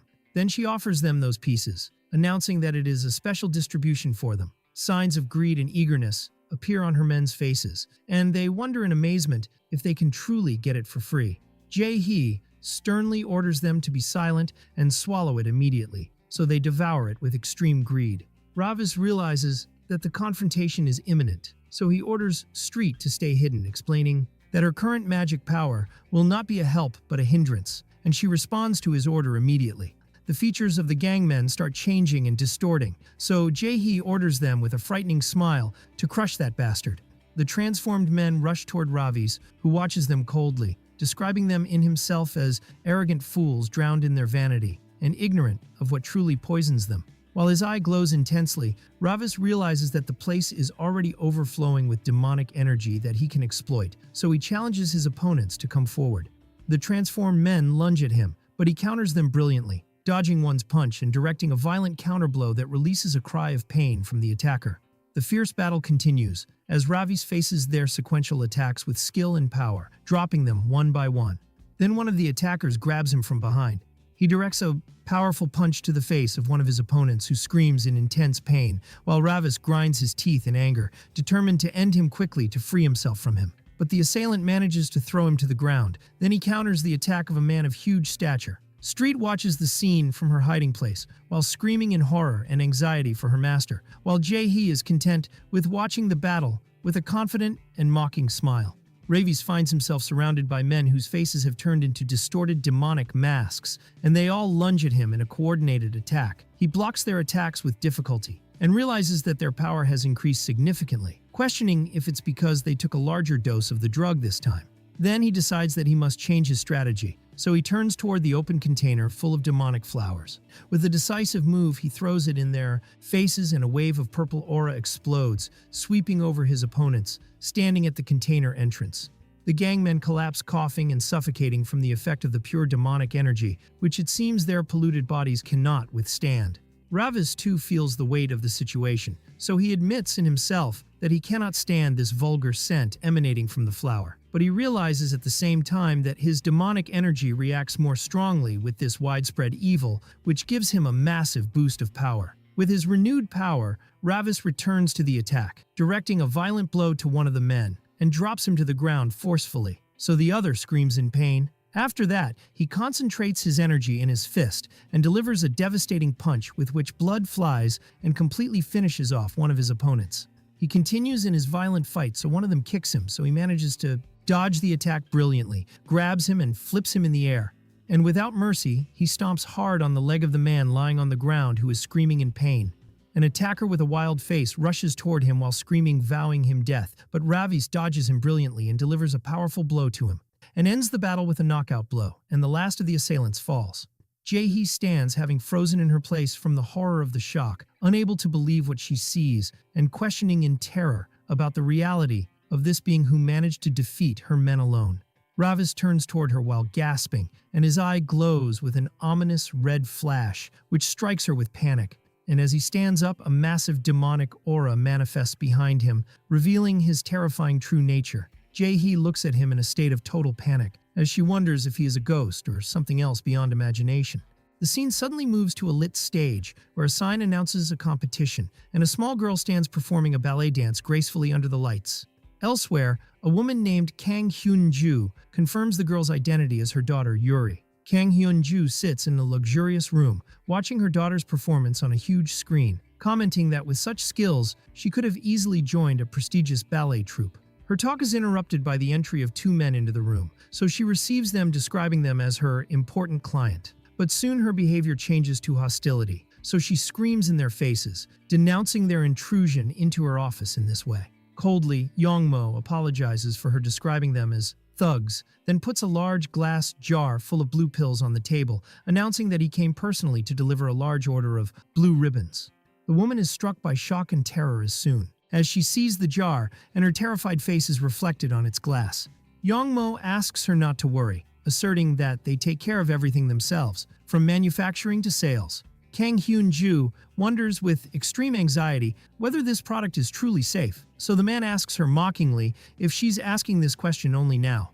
Then he directs his gaze to her dancing daughter's picture on the screen and reveals a horrific truth, which is that she has already fed her daughter a large quantity of this drug before pushing her to climb that stage. On the stage, the horrific effects of the drug start appearing on the dancer Yuri's body, as her neck twists frighteningly and her foot twists in an unnatural way. So her mother looks at the screen in a state of shock, whispering her daughter's name in terror. The girl's features distort and suspicious facial expressions appear on her, while Yong Mo watches the scene coldly, commenting mockingly that she must have been in a hurry in reference to her mother. And while the girl takes a distorted and painful dance pose, the man asks her mother in a tone carrying a hidden reproach about the quantity she fed her daughter. The mother screams in a state of panic, begging her daughter to stop, while the girl's body bends backward in an impossible way, breaking every natural limit. The girl falls on the stage floor and lets out a loud cry, and chaos and screaming pervade the hall as the panicked audience wonders what is happening, while security men rush toward her. The mother collapses in despair, then her grief turns into a raging anger, so she screams in Yong Mo's face, accusing them of lying, and reminding him that they assured her there were no side effects. Yong Mo replies to her coldly and decisively, revealing that their promises were conditioned on adhering to the recommended dose only, indirectly throwing the blame on her. Then, he points to the girl's body lying on the ground, which appears lifeless, and tells her indifferently that there is no longer any hope for her survival. He adds with a threat that she must now continue to satisfy her daughter's false desires, in reference to her addiction, just to keep her alive, which makes the mother scream in terror while she clutches the jar. And he asserts to her that she has now become their important client, and that her daughter will not be able to live for one day without this drug. The mother completely collapses and screams in pain about the size of her investments that were lost in her daughter, revealing her true motives. Yong Mo looks at her with a triumphant smile, while she collapses on the table in total submission. Suddenly his phone rings, and the name Jin Jae-hee appears on the screen, so he looks at it in surprise, wondering about the reason for this call. On the phone screen, Jae-hee appears while being held, and apologizes in fear to Yong Mo. Then Ravis appears from behind her, and asks him directly if he is the boy who makes the blue ribbons. Yong Mo is struck by bewilderment, questioning the identity of this intruder. And Ravis's calm voice comes to him through the phone, asserting that he is indeed the requested person, and asking him to take a look. Yong Mo ends the call in a hurry and heads to the client to tell her coldly that an urgent matter has arisen. Back at the container yard, Ravis stands amidst the defeated gangmen and asks Street about the reason for humans taking drugs, so she answers him sharply that they are stupid and arrogant. Ravis adds, while contemplating a pill of the drug, that even when taking it, they possess excessive confidence that they will not become addicted, and the reason for that is their lack of something to believe in, which pushes them to cling to trivial things like these. Suddenly, Street draws his attention to someone coming, while Jae-hee screams the name Yong Mo, announcing the arrival of her leader. Yong Mo appears from among the trees and asks Ravis calmly if he is looking for him, linking him to the tattoo shop incident. Ravis replies with disdain, asserting that he does not care about trash like him, but he directs a specific question to him about the source of his obtaining that substance. He adds that it is supposed to be difficult for a mere human to obtain it. The phrase mere human sparks Yong Mo's confusion and shock, so doubts start haunting him about the reality of this mysterious boy. The memory returns to Yong Mo of a painful past, where he lived in a dilapidated apartment full of scattered medicines and finds his father unconscious. He was begging him desperately to give him more medicine, and even kicking him in a desperate attempt to wake him up. But he soon realizes the horrific truth, which is that his father has died. And instead of grief, he feels bitterness, commenting that his father lived his life as an addict and died as one. Then his feelings explode in a cry of anger and despair, not over the loss of his father, but over the loss of his source of addiction, questioning how he will get his dose now. Yong Mo's memory continues in displaying that horrific scene, where he was screaming in despair, questioning how he's supposed to get his dose now after his father's death. But suddenly, the lifeless body's eyes glow with a demonic purple light, so the young Yong Mo looks in a state of terror and bewilderment. His father's body stands up slowly, so Yong Mo retreats while calling him in a trembling voice, unable to believe he was not dead. Then, a dark aura emerges from the body, manifesting in the form of a demonic entity with glowing eyes and a mysterious voice. Questions if this man's death is a sad thing. Yong Mo is struck by shock, so the entity offers him an offer, explaining that if his grief desires so, he will return this man to him. But Yong Mo explodes in a hysterical laugh, rejecting the idea of grief and announcing mockingly that his father has finally died, so why would he feel sorrow?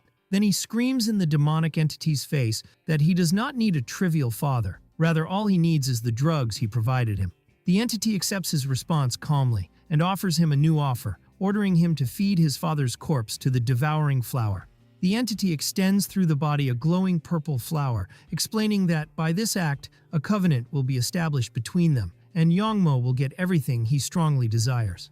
Then the entity warns him that if any person deceives his loyalty or denies this flower, then he must kill them, asserting that this covenant will always protect him. So Yong Mo's eyes glow with the same demonic light. A mad smile is drawn on his face as he grabs the flower, having accepted the offer in full. And without hesitation, he raises the flower and its thorny roots, and strikes his father's corpse with it, concluding by that the Dark Covenant.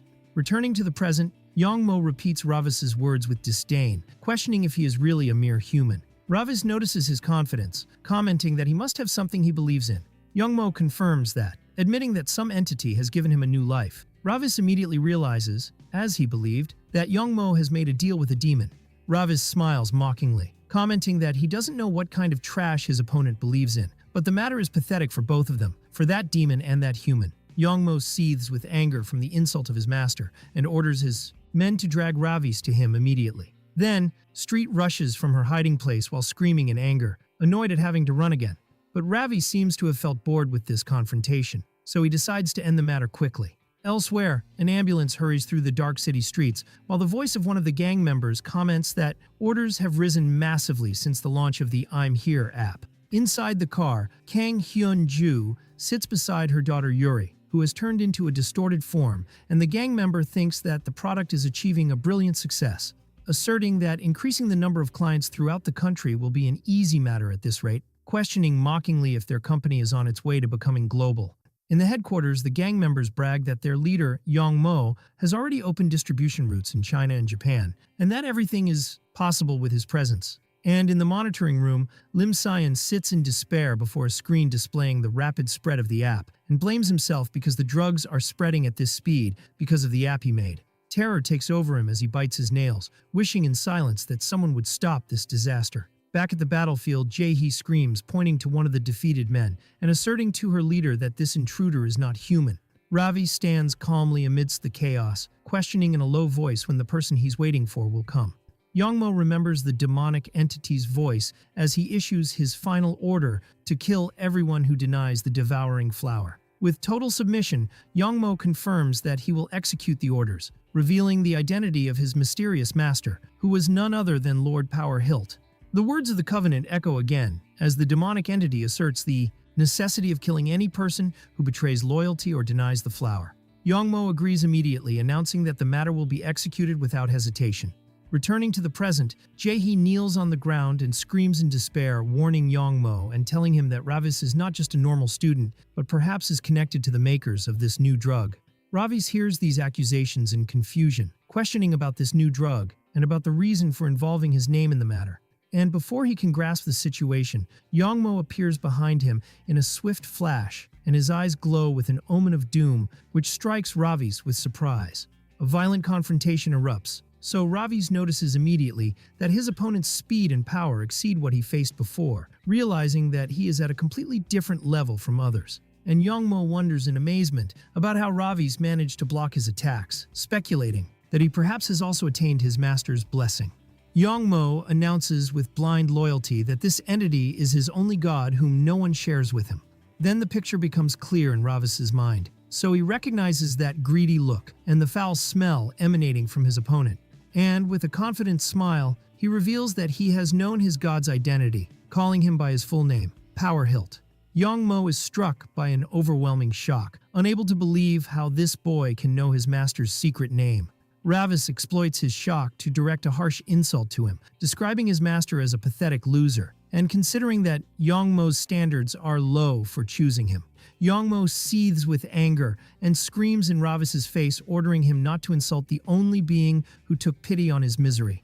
Ravis continues his mockery, asserting that his master must have felt very sorry for his condition, and that Yong Mo was desperate to the point that this being had to come out of his hiding place just to find him. Yong Mo seethes with anger and screams that his master is not someone trash like Ravis can talk about. And with a look full of contempt, Ravis recalls the memory of Power Hilt, asserting that he has already ascended in this world. The images cascade in his mind from the bloody battle he fought against the Hilt family, and he clearly remembers how that coward, Power Hilt, was running alone to save his life. Ravis boils with anger as he thinks how this coward is treated now, as if he's of the king's, and wonders in indignation about the place where he's hiding now. The fires of anger are fueled in Yong Mo's soul from Ravis's continuous insults, so a massive demonic aura explodes from him. Ravis covers his nose in disgust from the foul smell emanating from him, which confirms his origin to him. Yong Mo completely loses his mind, so he lunges toward Ravis while screaming, vowing to slaughter any person who insults his master by his hands. And he lunges at him with a brutal attack, then throws him to the ground forcefully. Ravis receives the blow with difficulty, while Yong Mo stands over him ready to direct another blow. He directs a violent blow at him while repeating his master's name, considering that what he does is in his name. Yong Mo continues his insane attack while screaming.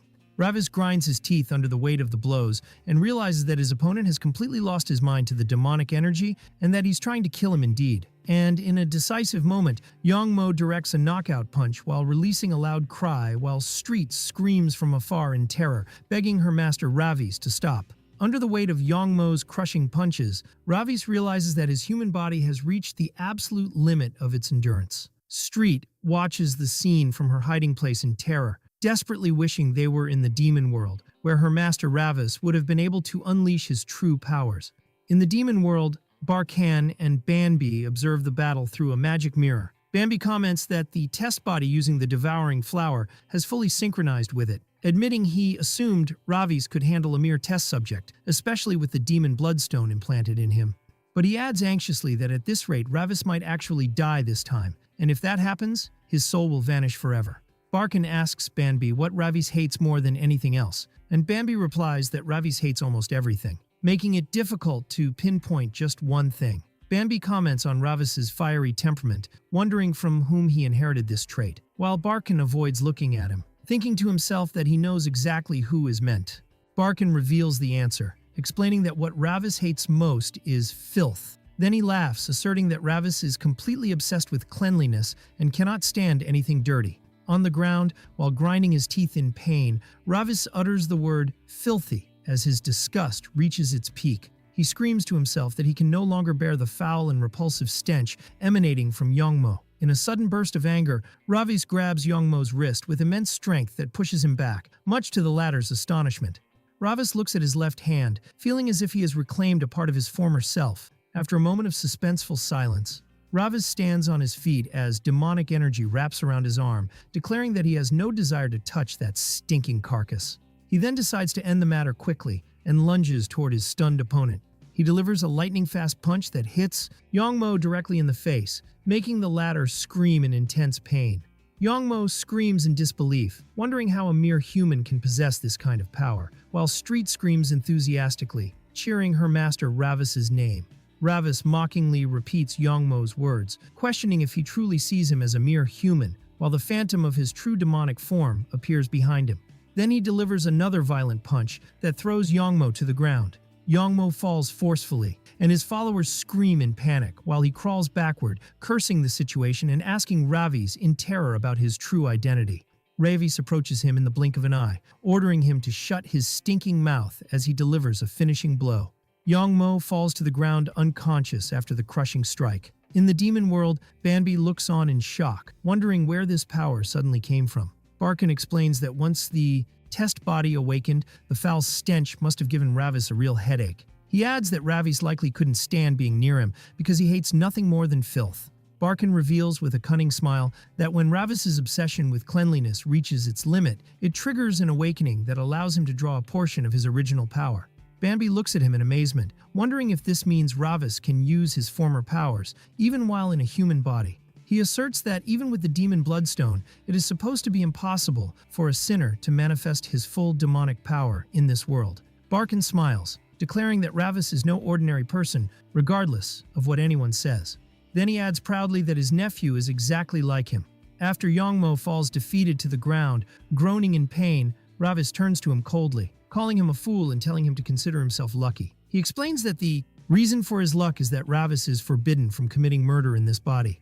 Yong Mo screams in disbelief, wondering how this could be possible, for he is the one who received Lord Power's blessing personally. Suddenly, a desperate idea flashes in his mind, and he realizes with a demonic smile that all he needs is more of his master's blue ribbon. But Ravis senses his intentions and warns him not to even think about it, asserting that he will end this fight at a certain point without killing him. Ravis prepares to deliver a final blow, and purple demonic energy gathers in his hand. Then he lunges toward him with lightning speed, and delivers a devastating punch that completely crushes him. After finishing him off entirely, Ravi stands calmly, while Yong Mo is left unconscious and disfigured. Ravis breathes a sigh of relief, covering his nose with his hand, commenting with satisfaction that the foul stench has finally begun to fade. In the gang's headquarters, Lim Scion sits in terror watching his computer screen, which displays terrifying statistics about the I'm Here app, realizing that things have spiraled completely out of control and that this is not what he wanted at all. Images from his harsh school life flash through his mind, schools imposed upon them and relationships forced within closed classrooms. He remembers his daily struggle for survival, avoiding becoming a victim of bullies and having to pretend to like things he did not. He continued pretending to hate other things and suffered from the inability to form true, honest relationships. His noble goal for creating the app appears in his memory. All he wanted was to help people find the relationships they truly needed. Returning to the bitter reality, he screams in anger and despair, asserting to himself that he did not create this app to be used for selling drugs. Outside, the gang members notice that the apps on their phones have started acting strangely, and they wonder angrily about the nature of this glitch.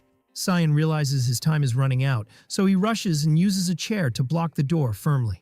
The gang members start banging on the door violently, shouting in his face, and ordering him to open the door immediately to see what he is doing. Scion stands before his computer with determination, realizing he must delete the app permanently, while one of the gang members continues shouting from outside, threatening him for refusing to open the door. Scion presses his computer in despair, trying to speed up the deletion process as a red light flashes as a danger warning. At that moment, the gang members violently smash the window and burst into the room. One of them rushes in, cursing him, while another grabs him from behind violently, questioning what he is doing. The attacker throws Scion to the ground, while the others realize with shock that the deletion bar on the screen is advancing, and that this bastard is bringing down the entire server. One of them screams in panic, ordering him to be stopped immediately, and the other adds with fear that their leader Yong Mo will kill them all if he returns, and finds what happened. Despite the blows he receives while on the ground, Scion remains determined to hold out until the deletion is complete. His eye catches a piece of broken glass, and he decides to use it at any cost. In a desperate move, Scion cuts the attacker with the glass piece and frees himself from his grip. Then he grabs a nearby fire extinguisher and turns to face them with eyes full of determination and anger, shouting that this app is his and they are just evil bastards. He releases the extinguisher's contents in their faces, and a thick cloud of white dust fills the room, causing them shock and anger as they wonder if he has completely lost his mind. Through the cloud, Scion watches the deletion bar finally complete, feeling relief despite the heavy coughing, realizing he has succeeded in his mission. But one of the gang members emerges from the cloud in a raging anger and grabs him forcefully. The attacker pins him to the ground and orders his companions to bring something to bind him. From within the cloud, coughing and a voice confirming the execution of the order are heard. While suffocating under the attacker's grip, Scion feels despair, believing this is the most he can do and that the end has come. Suddenly, from the middle of the thick cloud, a calm and terrifying voice asks how anyone dares to touch his servant. The attacker turns in confusion, and suddenly a hand emerges from the cloud and grabs his face forcefully. It turns out that the newcomer is Ravis, who easily knocks the man to the ground. One of his companions screams the attacker's name in a state of bewilderment. Mercilessly, Ravis rains down a violent blow on the attacker, leaving the others watching in horror. In the blink of an eye, Ravis moves through the cloud and defeats the rest of the gang members with swift and lethal moves. Ravi stands amidst the defeated, his eye glowing red, asserting to himself that he will not allow anyone to take what belongs to him even if it costs him his life. Then Scion calls him with a weak and confused voice, unable to comprehend what happened. The memory takes Scion back to an earlier time where he was sitting with Ravis and enthusiastically showing him an app he was developing. He explained to him that the app, named I'm Here, is a platform that brings together people with shared interests, allowing them to share their locations and form study groups. Ravis expressed great admiration for his friend's ability to make such a thing. Then he asked him about a flashing red button in the app's interface. Scion admitted that he felt very sorry for not being able to help him when Taewoo's gang assaulted him last time. He explained that he couldn't find him then, and that's what pushed him to create this feature specifically. He explained that when this button is pressed, his location is immediately sent to pre-selected friends, and asked him to use it next time if something bad happened to him. With a sincere smile, Scion promised him that he would come to help no matter the cost, whether by reporting to the authorities or gathering friends. Ravis thanked him warmly and asked him to download the app as well, and Scion happily agreed. Returning to the chaotic present, as Scion weakly calls his friend's name, Ravis raises his phone to show him a screen receiving an emergency signal from the I'm Here app and asks him calmly if he was the one who sent it. Scion's eyes widen as he realizes that Ravis received his signal, and a tear forms in his eye after understanding that his friend came to save him and that his app succeeded in achieving the purpose for which it was made. Amidst the remnants of the battle, Lim Scion prostrates on the ground in deep gratitude, thanking Minho in fragmented words for saving him, while Ravis stands silently over him. Elsewhere, Street was binding Jin Jae-hee, who writhes in a desperate attempt to break free, questioning angrily the source of this small demoness's strength. Street sharply orders her to stop resisting, while Jae-hee groans in pain. Street catches sight of her master Ravis approaching with Scion and calls out to him enthusiastically. Jae-hee screams in terror upon seeing Ravis and hurries to escape, so Ravis coldly orders Street to leave her, explaining that she is no longer of use to them. Ravis takes a look at the place and concludes that all the devouring flowers those bastards had are gone. At the container site, a massive fire breaks out, while the firefighters who just arrived confirm they will control the fire before it spreads. But they are shocked by what they find amidst the flames. There were bound corpses, causing them panic and questioning the nature of this horrific scene. It turns out these are the gang members Ravis defeated, left to their inevitable fate. Later, Ravis, Scion, and Street walk through the quiet city streets at night. Ravis realizes in his heart that his uncle and Banby are exploiting him to clean up the mess left by the Hilt family. He vows in silent anger that he will not let this matter pass lightly when he returns to the demon world. In Scion's room, the latter anxiously asks him if he is sure he doesn't need to go to the hospital, but Ravis rejects the idea with disdain, considering it an annoyance. Scion renews his thanks to Minho, admitting he didn't truly expect him to come, despite sending the distress signal. Ravis tries to pretend his arrival was a mere coincidence, but Street interrupts him with a loud fake cough to expose him. She whispers in his ear, questioning if he is really trying to downplay his heroic rescue of his friend. Memory recalls the scene of Ravis interrogating one of the gang members, where he threatened him to reveal the way to their hideout. Then Jae-hee asked him bitterly if he was doing all this for his friend Lim Scion. Ravis remembers how he was surprised then, realizing that his first servant's absence from school was due to his kidnapping by this gang. And when Jae-hee asked him about the reason for his actions if it wasn't his friend, Ravis was looking at the distress signal on his phone. Back in the room, Street continues her rebuke of Ravi, asserting that human relationships are not built on coincidences. She asks him if he intends to live in this world for a year or two and then return to his world without forming any real bonds. She points to Scion, who is looking at him with admiration and gratitude, as if he were a hero who descended to save him. Scion interrupts the scene by asking about the identity of this strange girl, and Ravis coldly answers that she is his follower, Street.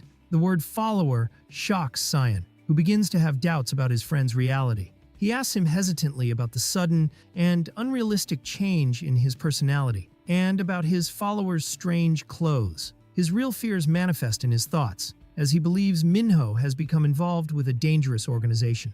Ravis realizes that with the increasing dangers surrounding his servant, he can no longer continue hiding the truth. He decides to reveal everything, telling Scion his suspicions were correct, then places his hand on his chest and declares his true identity as Ravis Bendika, son of the great demon king who descended from the demon world. Scion is struck by overwhelming shock and stares at him in bewilderment, so Ravis calmly tells him that this is the current situation, and since he has known the truth, he will have to help him in his missions from now on. Lim Scion meets this astounding confession with total bewilderment, repeating Ravis's words in confusion, describing them as unbelievable nonsense while trembling. Suddenly, Street in her cat form jumps into his lap, and he lets out a scream of fear from this unexpected surprise. Ravis feels exhausted from the long day's events, so he leaves the task of explanation to Street, asking her to clarify the matter to his friend. The cat addresses Scion directly in a playful tone, asking him to listen carefully to what she will say. The sight of a talking cat is the straw that breaks the camel's back for Scion as he screams in total panic before collapsing unconscious. Elsewhere, far from this chaos, a man helps the severely injured Yong Mo stand up, asserting that they have burned everything and will withdraw separately. Yong Mo seethes with anger and malice while trembling, believing he was about to eliminate the bastard who defeated him. Suddenly, a mysterious cloaked figure intercepts their path. The truck driver stops to ask his identity, but the mysterious being quickly silences him with magical power. The cloaked being approaches Yong Mo and coldly calls him a miserable child. Yong Mo immediately recognizes his visitor's identity, calling him Lord Banbi and vowing in anger that he will definitely kill that bastard. Banbi calmly extends his hand, inviting him to talk elsewhere. At the fire site, an investigator arrives at the scene and receives a report stating that the fire has been extinguished and all drug dealers subdued. She wonders in confusion who could have done all this. She contemplates the nature of the drug and realizes it is extremely serious, especially since these drugs obtained approval from the Ministry of Food and Drug Safety. She seethes with anger at the fact it's spread in large quantities among young students, cursing those bastards responsible. Suddenly, her colleague collapses on the ground, complaining of a sharp headache, much to her surprise. She rushes to check on him, and he urges her to check the car first. But when she opens the car door, she finds it completely empty, questioning in shock and anger where that bastard disappeared to. In a secret headquarters, Yong Mo kneels, pleading before a demon named Power, asking him for another chance and more drugs to be able to kill his opponent. He screams in despair that he is capable of eliminating him if he gets more power. Power holds a glowing, devouring flower and coldly rebukes Yong Mo, asking him if he realizes the value of the precious flowers he burned. Then he reveals to him a horrific laboratory where countless human bodies are lined up, used as hosts to grow those demonic flowers. Power describes humans as despicable creatures that cannot be trusted, lamenting his precious flowers. Yong Mo repeats his pleas for a final chance, vowing to kill that bastard. But Power, without mercy, attacks him and plants the flower directly in his eye, making Yong Mo scream in excruciating pain. He screams in pain that his eyes are burning, so Power reminds him of the blood oath he swore to him. Then he orders him to prove his final loyalty through those flowers that have become part of him, and the flower grows from his head while he lets out an endless scream of agony. Meanwhile, in her destroyed office, Jin Jae-hee searches in panic for her wallet, determined to escape and save her life at any cost. While searching desperately, screaming and questioning where it is, a strange man with a wild look appears behind her. The man smiles a malicious smile and tells her that he went to the office and found the police there, so he decided to come here just in case. And he found her indeed. Jae-hee freezes in her place from terror, asking him about his identity and screaming at him, questioning why he causes all these problems. The man screams in Jae-hee's face, accusing her that she is the one who did this to his forehead, then starts hallucinating, pleading with her to give him more blue ribbon. Jae-hee calls him a crazy bastard, wondering about the massive amount he must have taken alone. She searches for anything to defend herself, so she grabs a wooden stick while cursing the situation and wondering where this bastard came from. But the attacker lunges at her in a swift motion and delivers a violent blow that throws her to the ground, while she screams in pain. The man writhes, muttering fragmented words asking for blue ribbon, then completely loses control, transforming into a distorted, monstrous creature and letting out a terrifying roar while screaming the drug's name.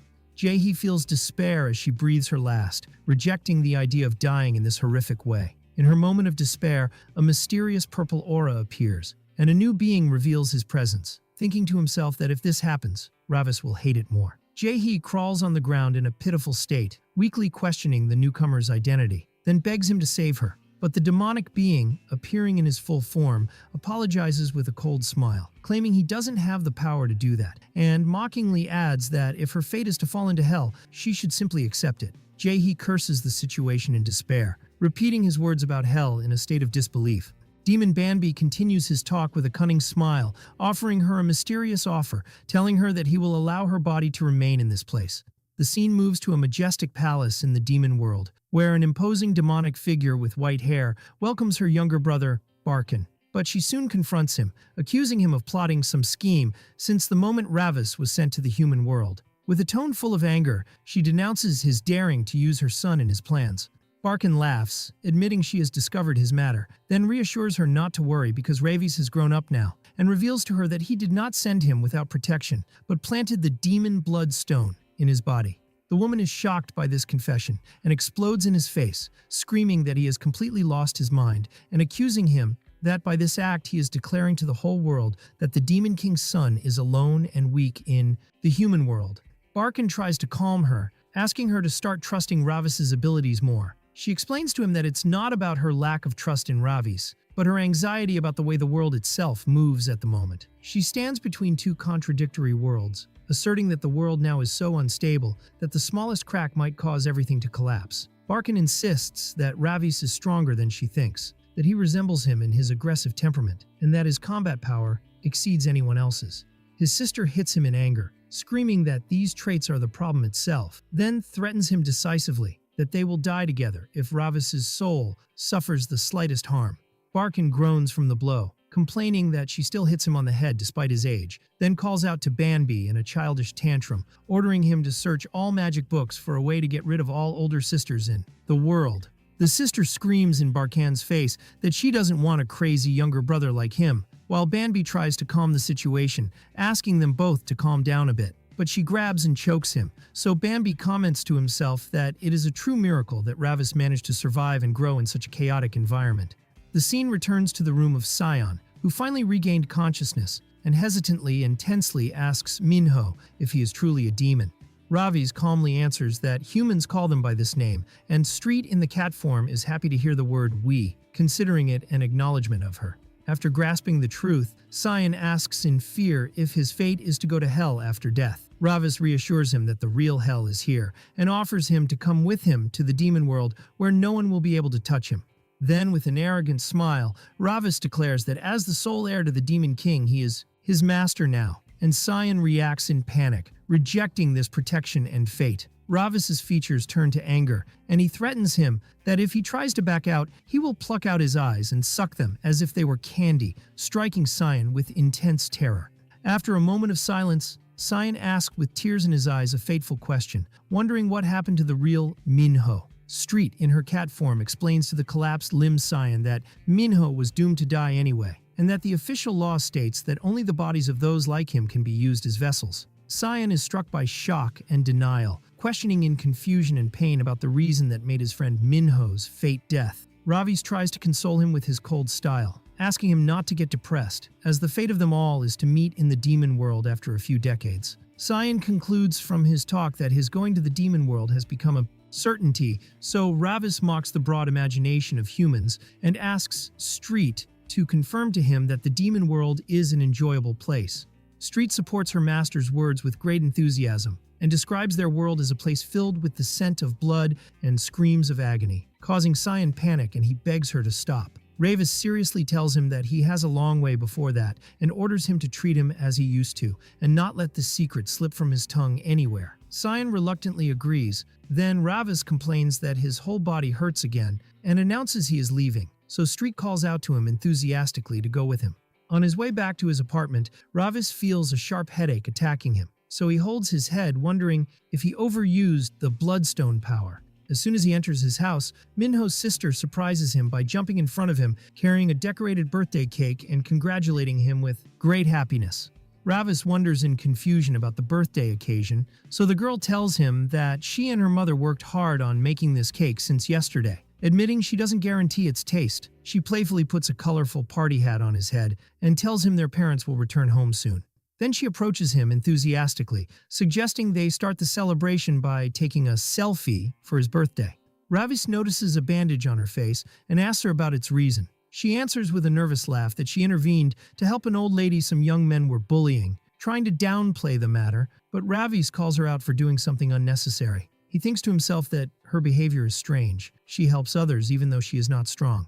Then she interrupts his thoughts and offers him a piece of cake, saying he must be hungry. Ravis tastes the cake and is shocked by this taste, completely new to him, a white, soft, and sweet taste he has never experienced before. Suddenly, Minho's father bursts into the house, angry with egg traces covering his suit, and screams in the face of one of his men, ordering him to find the bastards who threw eggs at him during his election campaign, vowing to kill them all. Then he directs a violent punch to his follower, rebuking him for his inability to prevent this from happening. The mother tries to calm him, but he violently pushes her while screaming at her to leave him alone. His daughter begs him to stop, asserting that her mother did nothing wrong. Then, the father's anger turns toward them, screaming, denouncing how they can eat cake and celebrate while he is being insulted in his campaign. He approaches them in a fit of raging anger, screaming that they are truly a hopeless case. Then, in a violent move, he crushes the birthday cake with his hands, screaming that if he were their real father, they wouldn't even be able to swallow it. The mother begs him, crying, to stop, reminding him that today is Minho's birthday. The father mocks the idea of celebrating a birthday at such a time. Then he casts a look of contempt at Ravis and describes the house as suffocating, before leaving and closing the door behind him violently. Ravi stands silently amidst the remains of the destroyed cake on the table. His eyes glow with an evil aura, and he questions himself in suppressed anger. How dare he touch what belongs to me? Meanwhile, the mother hugs her crying daughter and apologizes repeatedly, so the girl asks her in sadness about the guilt she committed to deserve all this. Ravis watches the collapsed family scene, thinking with contempt of that bastard, the stepfather, and describing him in his heart as an infinitely arrogant human. Elsewhere, and inside a luxurious office overlooking the city. At sunset, that same man was pouring his anger on one of his assistants, complaining that Yong Mo does not send money but cut off all means of communication with him, and questioning and shouting about where the hell he is hiding. He continues his angry grumbling, explaining that even just taking a picture with Parliament member Park requires them to pay an upfront amount, and curses Yong Mo again. His assistant promises to do his best to find the missing man. But the political candidate continues his complaint bitterly, expressing his extreme indignation at having to grovel to a bastard like him just to raise approval rates, and adding that everyone around him acts like scum. His talk is interrupted by another assistant who bursts into the office in a state of panic, announcing that a video clip of his daughter Minha is spreading rapidly on the internet. The father asks him sharply about which video he's talking about. The assistant presents him a tablet and urges him to take a look. The video shows Minha confronting a group of bullies, screaming at them that she has recorded everything and ordering them to stop. One of them responds with a profanity denouncing her intervention. Minha continues shouting in the bully's face, questioning how they dare to assault an old lady. The father watches the scene with an expressionless face, while the bullies in the video try to withdraw after the girl drew attention to them. Then the scene in the video moves to show Minha checking on the old lady she saved, who thanks her deeply. The assistant points enthusiastically that revealing that Minha is his daughter will greatly help his campaign, asserting that comments on the video are pouring in with praise and support. The father's features change gradually. His harsh look turns into a cunning smile, realizing that this situation might actually form a good image for him before public opinion. Elsewhere, and in front of a modern skyscraper, a mysterious voice questions how a face with this beauty can remain hidden. Inside a luxury apartment, a man calls two people, Han-Young and Han-Soo, asking them to come to him. He reveals to them a screen displaying Minha's picture and tells them with a strange smile that she is very beautiful and that she will be their mother's new vessel. The mother appears, a woman with an imposing appearance, and asks the young woman beside her if she is jealous or if she doesn't like it. The other answers in the negative. The mother explains that that girl possesses the face she bought. Then she coldly announces that she will become her new body. The mother contemplates her hand while watching the screen, lamenting that the human body ages quickly, wrinkles, withers, and becomes ugly. But she considers her discovery of this new and perfect vessel as fated, and Minha's face is reflected in her expectant eyes. Her two followers describe the girl as a beautiful doll and wonder coldly about the sound she will make when she breaks. Meanwhile, in the election campaign headquarters, the political candidate is shown breaking news stating that his daughter has become a local hero and that his popularity has risen massively in polls after the video spread. His assistant tells him that Minha's story will also be broadcast on the 9 o'clock news, and the father expresses his extreme happiness at this excellent development. He smiles cunningly, commenting that the girl who was talking nonsense has turned into a true blessing, and decides that he will pay more attention to the family from now on. Then he issues orders to his assistant to exploit this media momentum and schedule volunteer and charitable works in his daughter's name to make it a public opinion issue. The assistant then tells him that the CEO of Nox Entertainment, Han Young-ju, has contacted them, which raises the candidate's confusion. The assistant explains that the CEO has seen Minha's video and showed interest in her. A malicious smile is drawn on the candidate's face as he repeats the company's name. He collapses on his chair in a state of greedy ecstasy, surrounded by a dark aura as he declares that Minha is a true treasure. In another alley at sunset, Lim Scion discovers a shocking truth, which is that Minho's stepfather was none other than a candidate for the mayor's position. Ravis asks his friend Lim Scion if he knows much about Minho's family. Scion answers that Minho never spoke about the matter directly. He adds that all he knew was that Minho was on perfect terms with his sister Minha and cherished her greatly. The concept of cherishing interests Ravis, so he recalls his uncle's constant advice in the demon world, which dictated the necessity of cherishing everything necessary to enhance his power. His memory recalls a loud scene from the demon world, where his uncle was shouting that this advice includes him too. Bambi agrees enthusiastically, while the young Ravis was looking at them in annoyance at their noise. Ravis returns to his present, questioning how Street came out of the portal. Street responded that she had eaten a lot in the last few days. Ravis wonders mockingly if all Demon World portals are this narrow, then asks about Banbi. Street tells him he was not there but left a message. Street displays the message Banbi wrote, which congratulates Ravis on his good work. Mockingly suggests he try hunting something with a stone, then tells him he will send him a small gift and wishes him luck. Ravis seethes with anger from this provocative message and screams that that bastard is trying to exploit him as he wishes, and vows to tear Banbi apart before power. Street tries to calm him in vain. Meanwhile, Scion tells Ravis, while looking at his phone, that Minho's father might indeed get the mayor's position at this rate, for public opinion is entirely in his favor at the moment. Ravis expresses his disdain for the idea of someone like this ruling an entire city. Scion corrects the term gently, suggesting that the most appropriate word is management and not rule.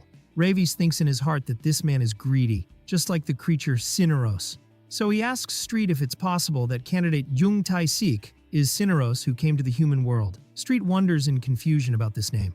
He explains to her that Cineros is a gluttonous demon from the underworld who eats non-stop to the point that other demons hate him. Street tries to object, explaining that she is the one who manages this area and that Jung Tai-sik is just a human. But Ravis remains skeptical, commenting that a human like him reaching the position of a governor shows the extent of the human world's corruption. Then he turns to Street, who is yawning, and advises her to eat moderately or she herself will turn into Cineros. She answers with obedience. Scion adds anxiously that candidate Jung Tai-sik seems determined to exploit Minha, and that the situation doesn't look good. Ravis contemplates the relationship between Jung Minho and Jung Minha, and when he returns to his home, he hears someone questioning what will happen to Minha from now on. And he sees mysterious figures in his home. One of them comments that Minha's appearance is wonderful, and that if she just learned to dance, she could debut in the art world quickly, even be the star of the troupe. Minha's mother tries to object, pointing out that her daughter is still a student and never expressed a desire to become an artist. Her husband sharply silences her, asking her not to say such talk before the CEO. The husband adds that hiding the talent of a child she was born with would be wrong. Then he apologizes to the CEO, justifying that his wife is somewhat conservative. The CEO, Han Yong-ju, reassures the mother not to worry, asserting that at Nox Company, they will ensure her daughter can balance school and her artistic activities. She adds that artists these days are different. They can perform and at the same time attend the university they want. Ravis watches this strange man, while the stepfather asks eagerly if all they have to do is sign the contract. The CEO confirms that and describes the contract as ensuring a bright future for both Minha and the political candidate himself. At that moment, she notices Ravis standing in the background. The CEO turns to him and greets him, wondering if he is Minha's brother, then introduces herself as Han Yong-ju, CEO of Nox Entertainment. The stepfather loudly rebukes Minho, ordering him to greet her. But the CEO intervenes gently and tells him that the matter does not call for concern, and that all children act like this these days. His friend's words about how much the real Minho cherished his sister Minha echo in Ravis's mind. Memory recalls the past in the demon world, where his uncle stood before him and placed his hand on his chest, assuring him that he would always be on his side. The young Ravis starts in surprise at this statement, denouncing this sudden and unexpected talk from him. His uncle continues his talk in a serious tone, asking him to listen carefully, and warning him that this world is full of hostile forces that always target seizing the ruler's power. He reminds him that he is the heir who must inherit his father Gamadir's throne as the ruler of this world, and that with this grave responsibility, he must embrace his own faction and form his allies. The young Ravis mocks this idea, confidently declaring that he can live with his own power without needing anyone. His uncle laughs at his nephew's confidence and agrees with him that this might be true at the moment, but he tells him that a day will come, and he will meet people to whom his heart is drawn without realizing it. And then he will start changing without feeling himself. Ravis expresses his boredom with this complex talk and prefers they start training immediately, raising his uncle's laugh, who proudly declares that this is indeed his nephew. And returning to the present, Ravis approaches Minha, who is sitting with her family and entertainment company representatives, and asks her directly if she really wants to do this. The girl is surprised at his question. He offers her help, asserting that if she's forced into this matter, she only has to tell him and he will take care of getting her out of this predicament. And he repeats his promise that he will take over solving the problem entirely. The girl remains silent, while a painful memory from the past flashes in her mind. where her uncle was violently assaulting her mother, calling her ungrateful and thankless because she thought about leaving. And he screams that she can't take Minho or Minha because they are registered in his family record. While the mother begs him to let them leave, he threatens to let her survive without any money in her name if she tries that. The children intervene, protesting that their grandfather is the one who gave them their properties. Their uncle describes them as naive, just like their mother. Then he reveals his true key to survival, which is that everything he places his hand on becomes his forever, while he clenches his fist on their mother's neck. And in that horrific moment, the mother asks her daughter Minha to memorize this lesson well, and returning to the present, Minha repeats in pain that this is her choice. Then she announces her agreement to the contract, but she sets one condition, which is that any money she earns must be put in her name, and she resolves in her heart that she will save her mother and her brother from that monster. The stepfather laughs and agrees to her condition immediately, asserting that this is a given, and that her hard work will be hers alone. The CEO agrees to the deal and suggests signing the contract immediately. The mother begs the CEO to take care of her daughter, describing her as more precious than her life itself. And when her mother asks her if she's sure of her decision, Minha answers with a determined smile, asking her to trust her this time. Then she turns to Ravis to thank him for his interest, while he remains silent watching the situation. Later that night, and in a luxury car, the CEO, Han Yong-ju, contemplates her new vessel, commenting in herself that the more she looked at her, the more she found her perfect. And she admires all her details, her appearance, her eyes, and even that rare purity that no longer exists these days. But her purple-haired follower draws her attention that her brother Yong Minho seemed eccentric and unnatural. Then she asks her other follower for her opinion. She confirms that she felt something special emanating from Minha's brother. Under the weight of the new developments, one of Han Yongju's followers asserts that she is certain that Minho is not human. Based on this, Han Yongju guesses that he might be a tracker sent from the demon world. Her son offers to intervene and handle the matter, but she firmly refuses, explaining that any hasty move could cause much larger problems. Her son seethes with anger at Minho's sharp gaze, expressing his desire to tear him apart, but his mother reminds him that the absolute priority now is for Minha. She promises him that the night of the moonless sky is approaching, and that once the ritual is completed and Minha's body is possessed, he will be allowed to do as he pleases with that bastard Minho. Her son asks her with childish eagerness for her to promise him that, and she confirms to him that this will be like a gift from her to him. The follower provokes her mistress's anger when she calls her by the name Mara. So Han Yongju orders her never to utter that name again, declaring that she is now Han Yongju, and she will be born again as Jung Minha. Then she vows to herself in anger that neither the Demon King nor the 12 black seats will be able to stop her this time, and that she will not fail again. The next day, Minha heads with determination toward the Knox Entertainment Building. There, CEO Han Yongju introduces her to a group of trainees. She announces before everyone that Minha will be the center member of the new group named Zira. One of the trainees, named Hyan, objects, explaining that she had been training for this position the whole time, but the CEO coldly ignores her and orders her to support Minha from now on. The CEO leaves after asking Minha to succeed in her mission. Later, Hyan confronts Minha in anger, accusing her of exploiting the influence of her father, the candidate for the mayor's position. She screams in her face that she has stolen from her a position she trained for 4 years, even though Minha had stipulated not taking the center position upon joining. Then Hyan loses her temper and lunges at Minha, violently scratching her face. Minha is left in a state of shock as she touches her bleeding wound. In their luxury apartment, Han Yongju's son watches what happened on the television screen with great excitement. He calls to his mother to see the exciting scene. He tells her with overwhelming happiness that Hyan has scratched Minha's face and that blood is flowing from it. Han Yongju's features turn into a mask of demonic anger, and she describes Hyan as a worm that dared to cause harm to her precious vessel.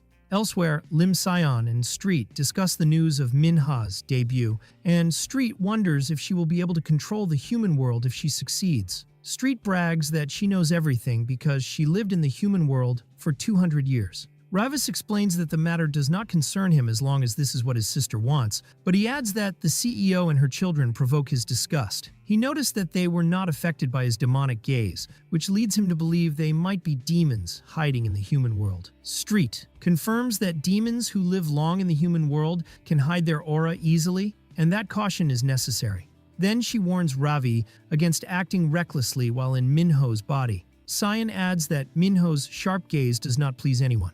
But Ravis rejects these warnings with confidence, asserting that he can detect demons even without his aura, and that his suspicions toward them still stand.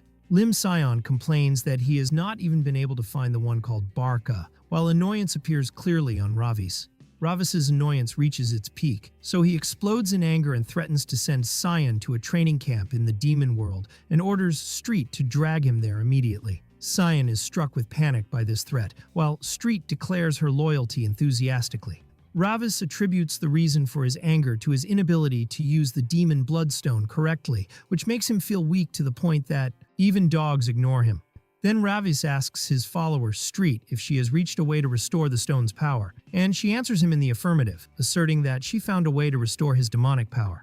Based on this, Ravis decides that he will take over restoring his power himself, while he assigns Scion, whom he describes as Servant Number 1, and Street with the mission of monitoring Han Yongju and her twin children, which causes Scion shock from this new title. In one of the dark alleys at night, Hyan walks crying in despair after losing her position she trained for 4 years. Suddenly, a shadow carrying a shining sword appears before her, so she asks in panic about its identity. It turns out that the newcomer is one of Han Yongju's followers, so Hyan is terrified and asks her if she has committed some mistake. She apologizes immediately if the matter concerns what she did to Minha, but the follower ignores her apology completely and in a swift motion cuts her with her sword. Then she asks her coldly how she dared to scratch Minha's face, explaining that her mother hates such actions.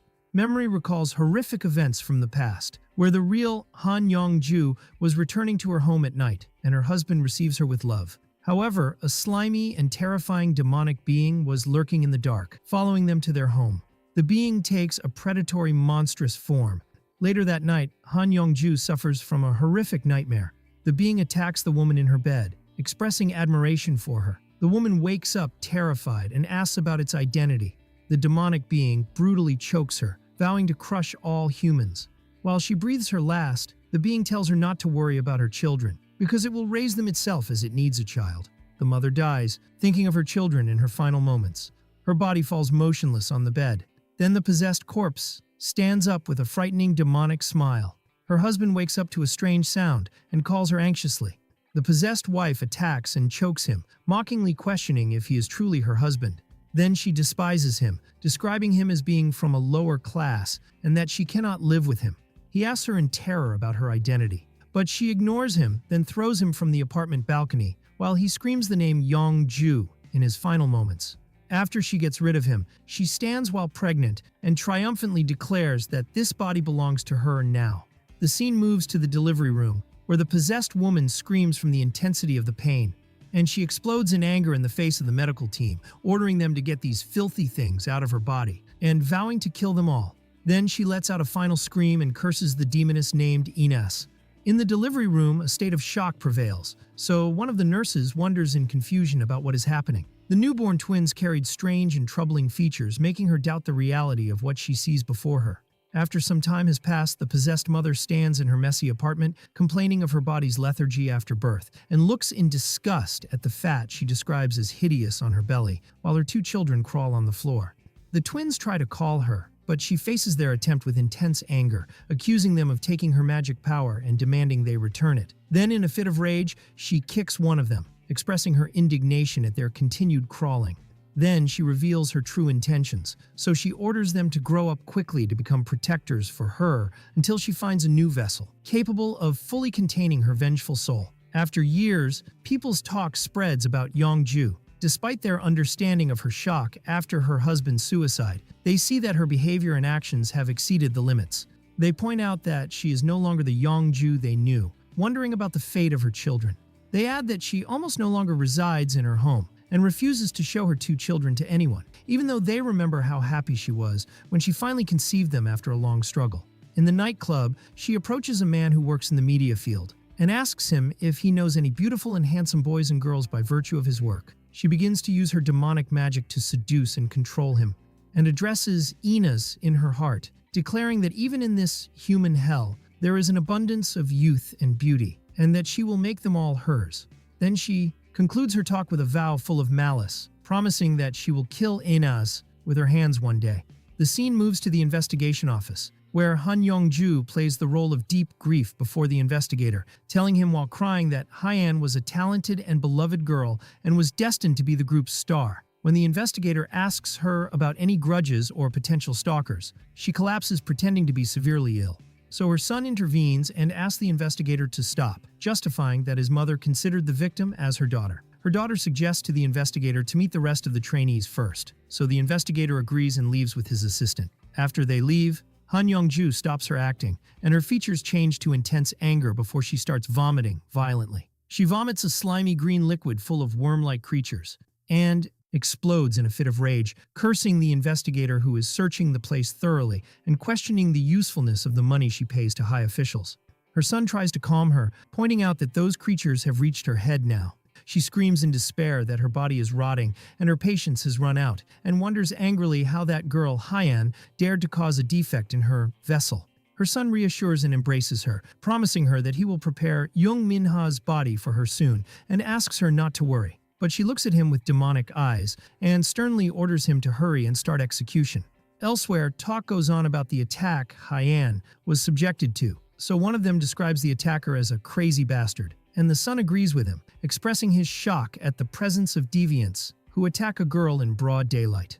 At that moment, one of the female officials tells Minha and the rest of the trainees that for their safety, they will start living in the dormitory starting from the next day. So one of the girls wonders with denunciation whether this measure is truly necessary. The son wonders in a tone carrying mysterious implications about the reason for Minha's rejection of the housing idea, reminding her that this measure is a basic rule for artistic groups, then whispers to her an evil invitation to unite with his body. Minha tries to object, expressing her great concern for her mother and brother if she is away from home. Han-young comments coldly that her requests are many, and begins to threaten her that she will personally intervene if she does not agree. But her brother Han-soo intervenes quickly to calm her, putting his hand on her shoulder. Then he whispers to her, warning her that their mother will kill them if they cause any scratch to Minha's face, which represents her awaited vessel. After that, he turns to Minha and explains to her in a deceptive tone that Han-young cared a lot about Hyan and that she is extremely sensitive at the moment, advising her not to provoke her anger and to listen quietly. Then Han-young tells them that the CEO will explain everything to their fathers and orders them to prepare their bags and return the next day. Minha feels anxious about the idea of living in the housing, especially as the strange changes that occurred to her brother recently increase her fears. Meanwhile, elsewhere, Lim Scion was gasping from extreme exhaustion. He was struggling to lift small weights, while Ravis watched him with disdain as he lifted huge weights weighing 30 kilograms with total ease. Ravis thinks that his knots are gradually becoming stronger, and that he might be able to suppress humans who use demonic energy, but he realizes that facing a real demonic monster will still be difficult in his current state. His anger ignites as he curses Banbi, questioning how he dares to exploit him in this mission without at least teaching him how to control the demon blood stone. Memory recalls a recent scene where Bambi was writing a letter to his friend Ravis, explaining that he would send him 2 gifts to compensate for his current weakness. The first gift was the method of controlling the demon bloodstone, where he revealed in his letter that he modified the stone to link Ravis's sealed demonic energy directly to his human body, and that this power will not be released completely until the stone shatters, which means shattering his eye. As for the second gift, it was that child, that is, Street, whom he left in his care. Bambi ends his letter asking for it to be delivered to Ravis so he can restore his power. But the bitter truth is that Ravis, in a previous fit of rage, had torn that letter to pieces before reading it. Then Ravis realizes his grave mistake and wonders in shock whether the control method was written in that letter he destroyed. Street's sudden entry in the form of a cat interrupts his thinking as she screams that something terrible has happened. Scion is struck with bewilderment to see her running on 2 legs, while Ravis asks her with boredom about the reason for all this commotion. Street tells him that the matter concerns Han Yong-ju and the twins whom he asked them to monitor. Then she screams, revealing that the CEO's true identity is Mara. Scion wonders in confusion about Mara's identity. Street explains that she is Mara Filius, the sorceress of greed, one of the members of the 12 Black Seats, and that she has seized a human body and lives here. A confident smile is drawn on Ravis's face, who now realizes that that woman was hiding here the whole time. Memory recalls a ceremony in the demon world, where his mother, Lady Inas, was the focus of everyone's admiration for her breathtaking beauty that made them describe her as a goddess. And when one of the attendees asked her about the secret of her lips' beauty, Anus answered with wisdom that one must first learn how to carry the truth within it to become beautiful. So the attendee is amazed by her talk that resembles poetry, and hopes to become beautiful like her because she only speaks the truth. One of the attendees at the Demon World ceremony says that she makes her daughter learn the art of eloquence to become like Lady Ines, and to teach her that words are a weapon and dignity at the same time. So Anus decides to grant her daughter the blessing of the silver tongue. In contrast, Mara watches the scene with disdain and describes what is happening as nonsense. Someone approaches her and praises her beauty. So Mara thanks her coldly and announces that she will grant her daughter a blessing too. But her blessing was a horrific curse, where she wished for her to suffer and die consumed by desire, striking the woman with shock. Mara vows to herself that she will not let this matter pass, and screams the name Ines in deep-seated malice. Street concludes that Mara was suffering from an inferiority complex toward Lady Ines. Ravis adds that his mother told him that Mara had been like this since her childhood, but she paid no mind to it. Then he reveals that Mara, after her ascent to the 12 Dark Thrones, was caught stealing from the Spring of Demon Souls and fled to the human world. Lim Scion wonders about the reason for her approaching Minha specifically, speculating that she might have revealed Ravis's truth. But Ravis denies this, asserting that if she knew about him, she wouldn't have left him alone. Ravis realizes that in his current state, he doesn't possess enough power to face her and her followers. So, Street enthusiastically suggests the necessity of strengthening the Demon Bloodstone immediately, and announces that she will start preparing for that, and reveals that the first step in hunting the sorceress is cleaning the neighborhood scum. In one of the shops, Minha's mother expresses her concern and suggests to her daughter that she withdraw if she wants, especially after the repetition of strange accidents. But Minha reassures her, telling her that her business manager believes they will catch the culprit soon, and that the matter is nothing more than a random murder crime. Her mother reminds her that her dream was to become a veterinarian. Minha contemplates that achieving her dream will take a long time. She is determined to get her mother out of that hellish house with her own power as soon as possible. Then she tells her mother that such opportunities do not recur and that dreams can change, declaring that she will become famous and earn a lot of money. The mother expresses her sadness because she won't be able to see her much if she moves to the housing, so Minha reassures her that her husband will calm down after the election's end. The mother apologizes to her daughter, considering that were it not for her remarriage, her daughter would not have had to go through all this. Minha rejects this talk, reminding her mother of the difficulty of raising her and her brother at an early age, and that her father's death was not her fault. And she adds that her husband was treating them very gently before marriage, and that he has deceived them all. Minha asks her mother to wait a bit, and promises her that she will work hard. Elsewhere, a group of young men enjoy themselves in the amusement park. Ravis watches them with contempt and describes them as pathetic humans, wondering about the reason for all this fear. Scion teases him, saying that his strong emotions must be due to his being a demon, so Ravis denies this in anger, claiming that he suffers from indigestion.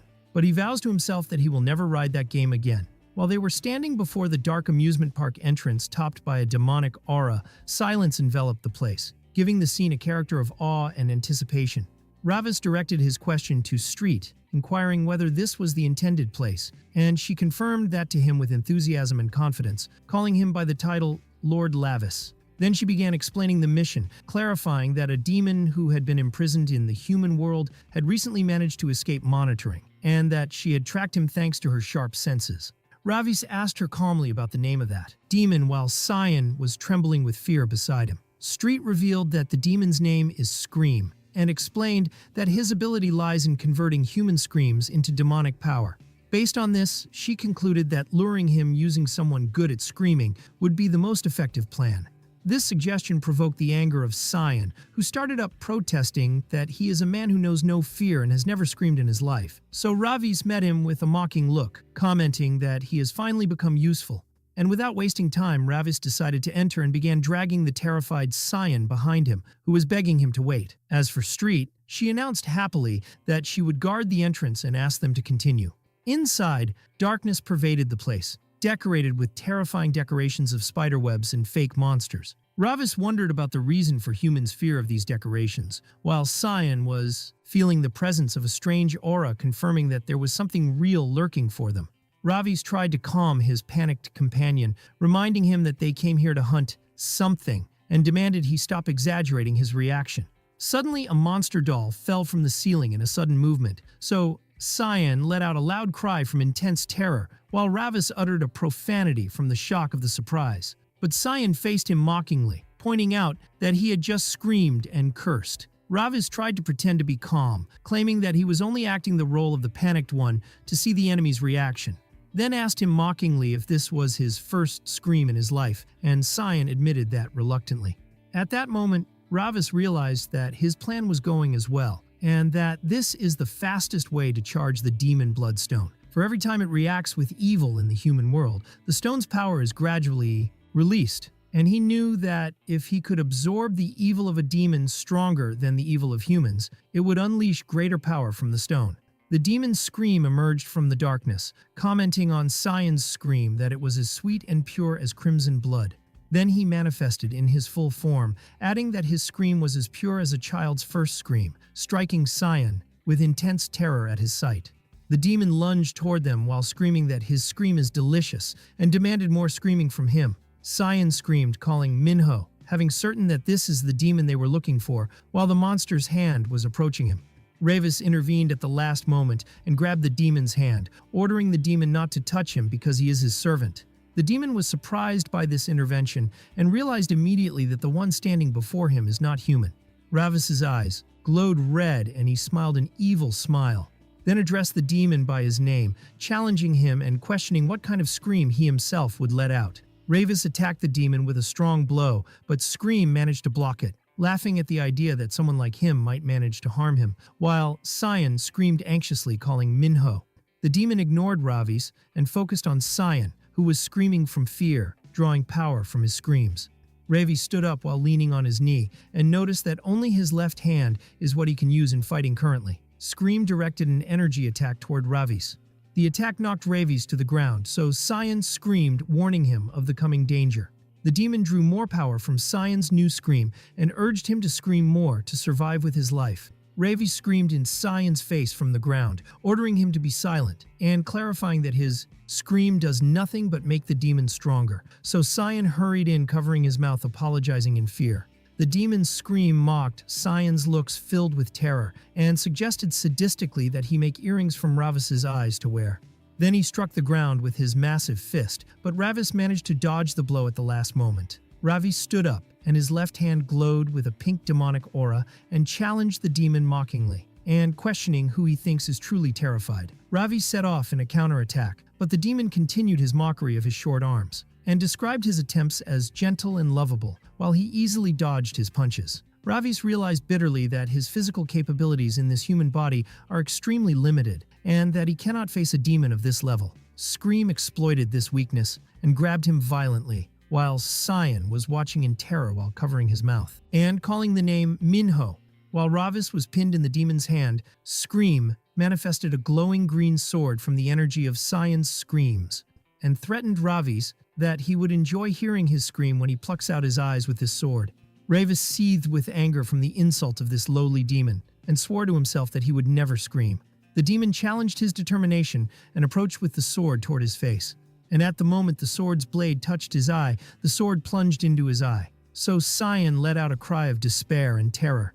But what happened was surprising, for the green sword shattered upon touching Ravis's eye, who smiled an evil smile and blood was flowing from his injured eye. He felt that his vision had become clearer, and that his eye had turned completely into a glowing red demonic eye. Ravis remembered at that moment Banbi's letter, which he tore, which revealed that Banbi had modified the demon bloodstone to link his demonic energy to his human body, and that the full power will not be released until the stone itself shatters. Ravis realized that Banbi had hidden the condition for releasing the power this way, and his demonic energy ignited more strongly. Scream was struck with shock, questioning how his sword failed to pluck out a single human eye. Ravis lunged at him with his new power, declaring that he is not just a human, and knocked him down with a strong blow. Then Ravis turned to Scion and issued a strange order, asking him to continue screaming. Despite Scion's confusion and fear that this would increase the demon's power, he ordered him to scream. Scion did not know what his friend was thinking, but he decided to trust him, and let out a loud cry with all his might. Scream absorbed the scream's energy happily. In the meantime, Ravis felt that the seal on his right leg had begun to break with the increasing power of the bloodstone. The demon believed his opponent had committed a grave mistake, and that this vanity would be the reason for his destruction. Ravis revealed his plan to the stunned demon, clarifying that he had noticed that his movements become slow for moments upon his absorption of the screams. Then he took an offensive position and announced that the time had come for him to hear the demon's own scream, and set off toward him with massive speed. And with a crushing blow from his hands, Ravis crushed the demon completely. And with hitting the scream, Ravis felt clearly that the demon bloodstone's cover had shattered completely, releasing more of his latent power. Ravis realized that if he continued to absorb the evil of these demons, his original power would return to him in a short time. And with his destruction of Scream, completely who disintegrated into scattered pieces, he confirmed that his power would return quickly. And while he was absorbing the demon's energy through his eye, Ravis felt relief, for he confirmed that his plan was successful as he expected. The power he gained from this demon was incomparable to what he was absorbing from the evil of humans. And with the release of the demon bloodstone, all he has to do now is continue absorbing evil until he regains his full original power. Scion approached him anxiously and asked him if he was okay, pointing out that the demon seemed as if he had been absorbed instead. Ravis smiled a demonic smile and reassured him, then enthusiastically suggested they set off to search for the next demon to eat him. Elsewhere, and in front of a towering skyscraper, Minha was thanking one of the female officials for guiding her to her room in the dormitory. But the official, who was none other than Hanyung, daughter of Mara, told her coldly that she is forbidden from leaving until training begins. Minha reluctantly agreed, and when Hanyung went out and closed the door behind her, Minha sighed while thinking of her mother and brother. Then she gathered her determination, asserting to herself that she can do that. Without realizing, there was a surveillance camera in the corner of the room, monitoring all her movements. And Mara was monitoring her and saying to Suya, she is very excited. Hansu embraced her, so Mara asked him if he would still listen to her even if she turned into this form, and he confirmed to her that he would always do that. In the meantime, and while Ravis and Scion were walking in the city streets smelled a strong smell of blood. So she declared her loyalty again, congratulating her master, Lavis Bendika, on restoring his magic power, describing him as the lord of the blood of all living beings, and pledged to be his shadow that follows him to the ends of darkness, to paint his crimson steps wherever he goes. Ravis interrupted her with boredom, asking her to stop this dramatic scene and to provide him with the locations of the next targets and go to track Mara, and clarified that he wants to eliminate her immediately upon restoring his full power. So, Street responded to his order enthusiastically. In another place, one of the demons, named Abib Sheol, was enjoying smoking a cigarette that feeds on the malicious energy emanating from human lungs. Suddenly he felt Ravis's presence, who appeared before him and coldly ordered him to follow him,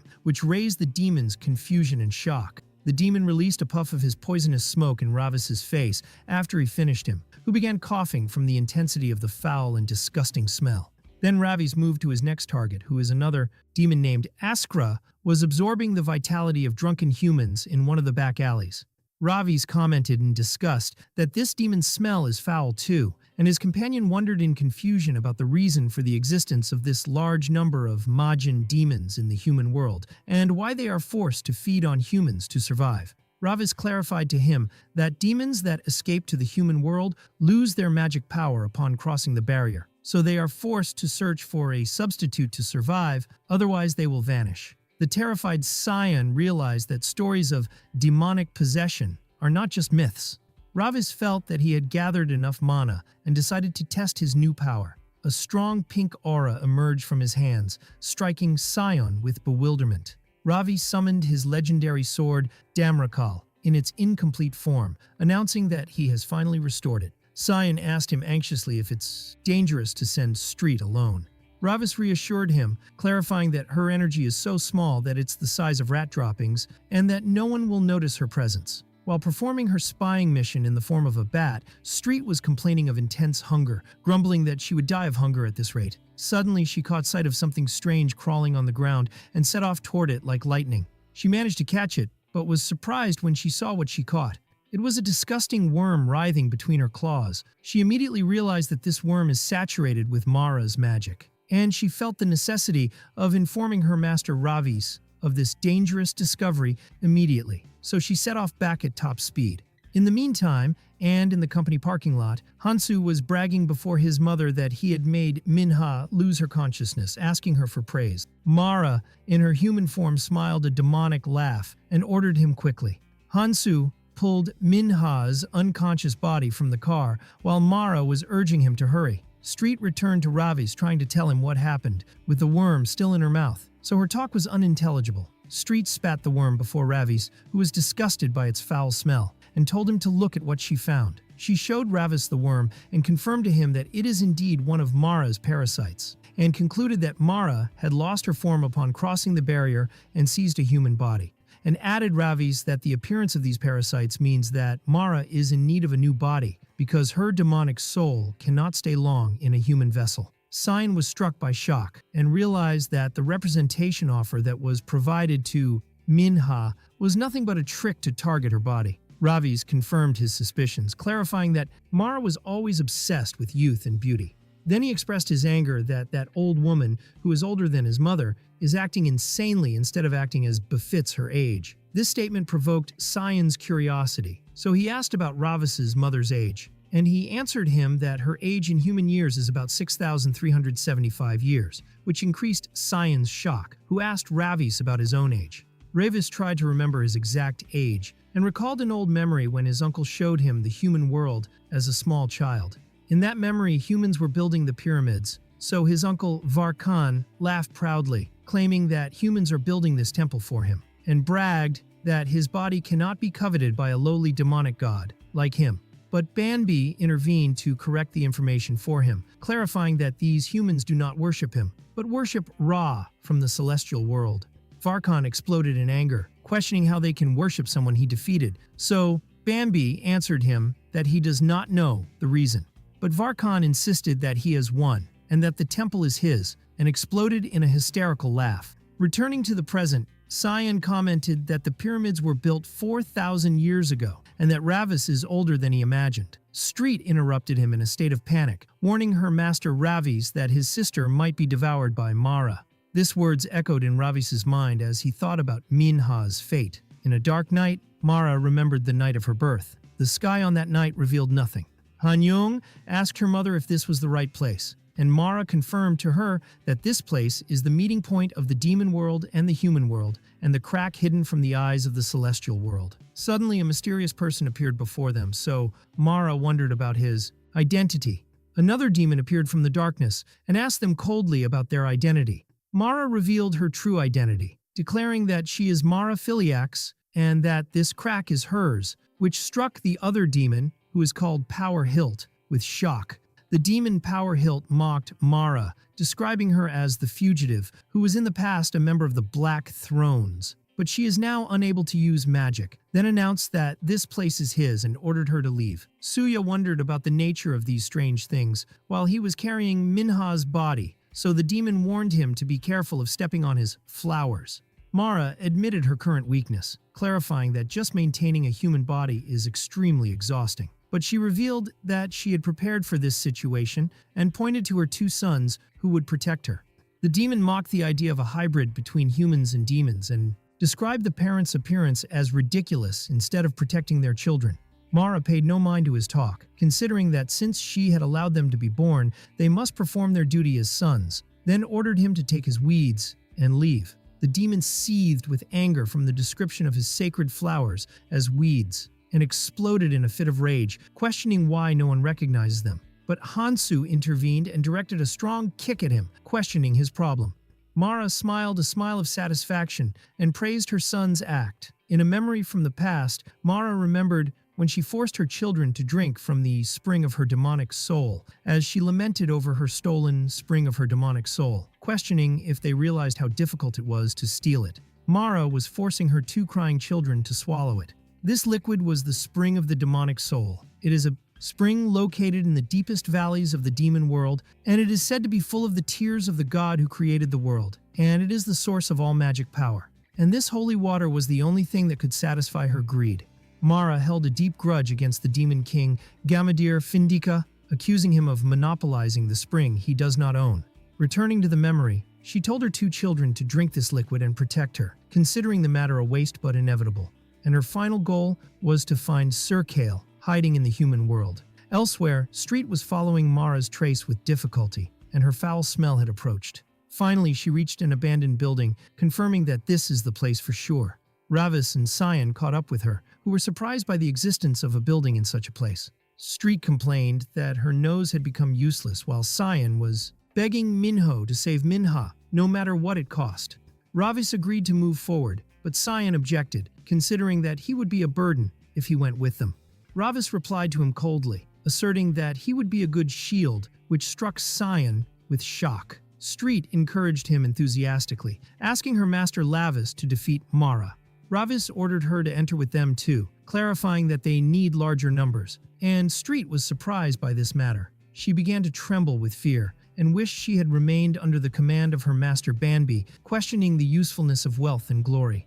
Inside, Mara was preparing to start her rituals, and had placed Minha unconscious inside a magic circle. The defeated demon knelt before Mara, begging her to have mercy on him, and asserting that she will need him if she wants to stay in the human world. But Hansu intervened, asking his mother to grant him this demon to handle his matter, and the demon power Hilt promised Mara to work hard if she gave him the orders.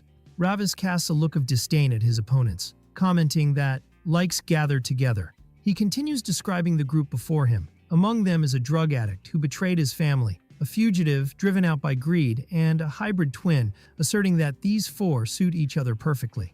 The opponents turn toward him, and Hansu wonders in bewilderment if this is Minha's brother, while Mara stares at him with a sharp gaze, uttering the word, "You." Scion is struck by terror and trembles, unable to believe that the corpses scattered around the place are actually real. Ravis recognizes one of the distorted monsters upon which demonic flowers have grown, calling him by the name Yong Mo, and commenting that he had been wondering where he had disappeared to. Ravis addresses Scion, reminding him that were it not for him, his fate would have been like those corpses, then asks him in a threatening tone if he will listen to him from now on. Terror completely takes hold of Scion, as he thinks to himself with disgust and fear that this is the real demon world in all its hideousness. The demon power Hilt addresses Ravis, accusing him of being the one who ruined his plan.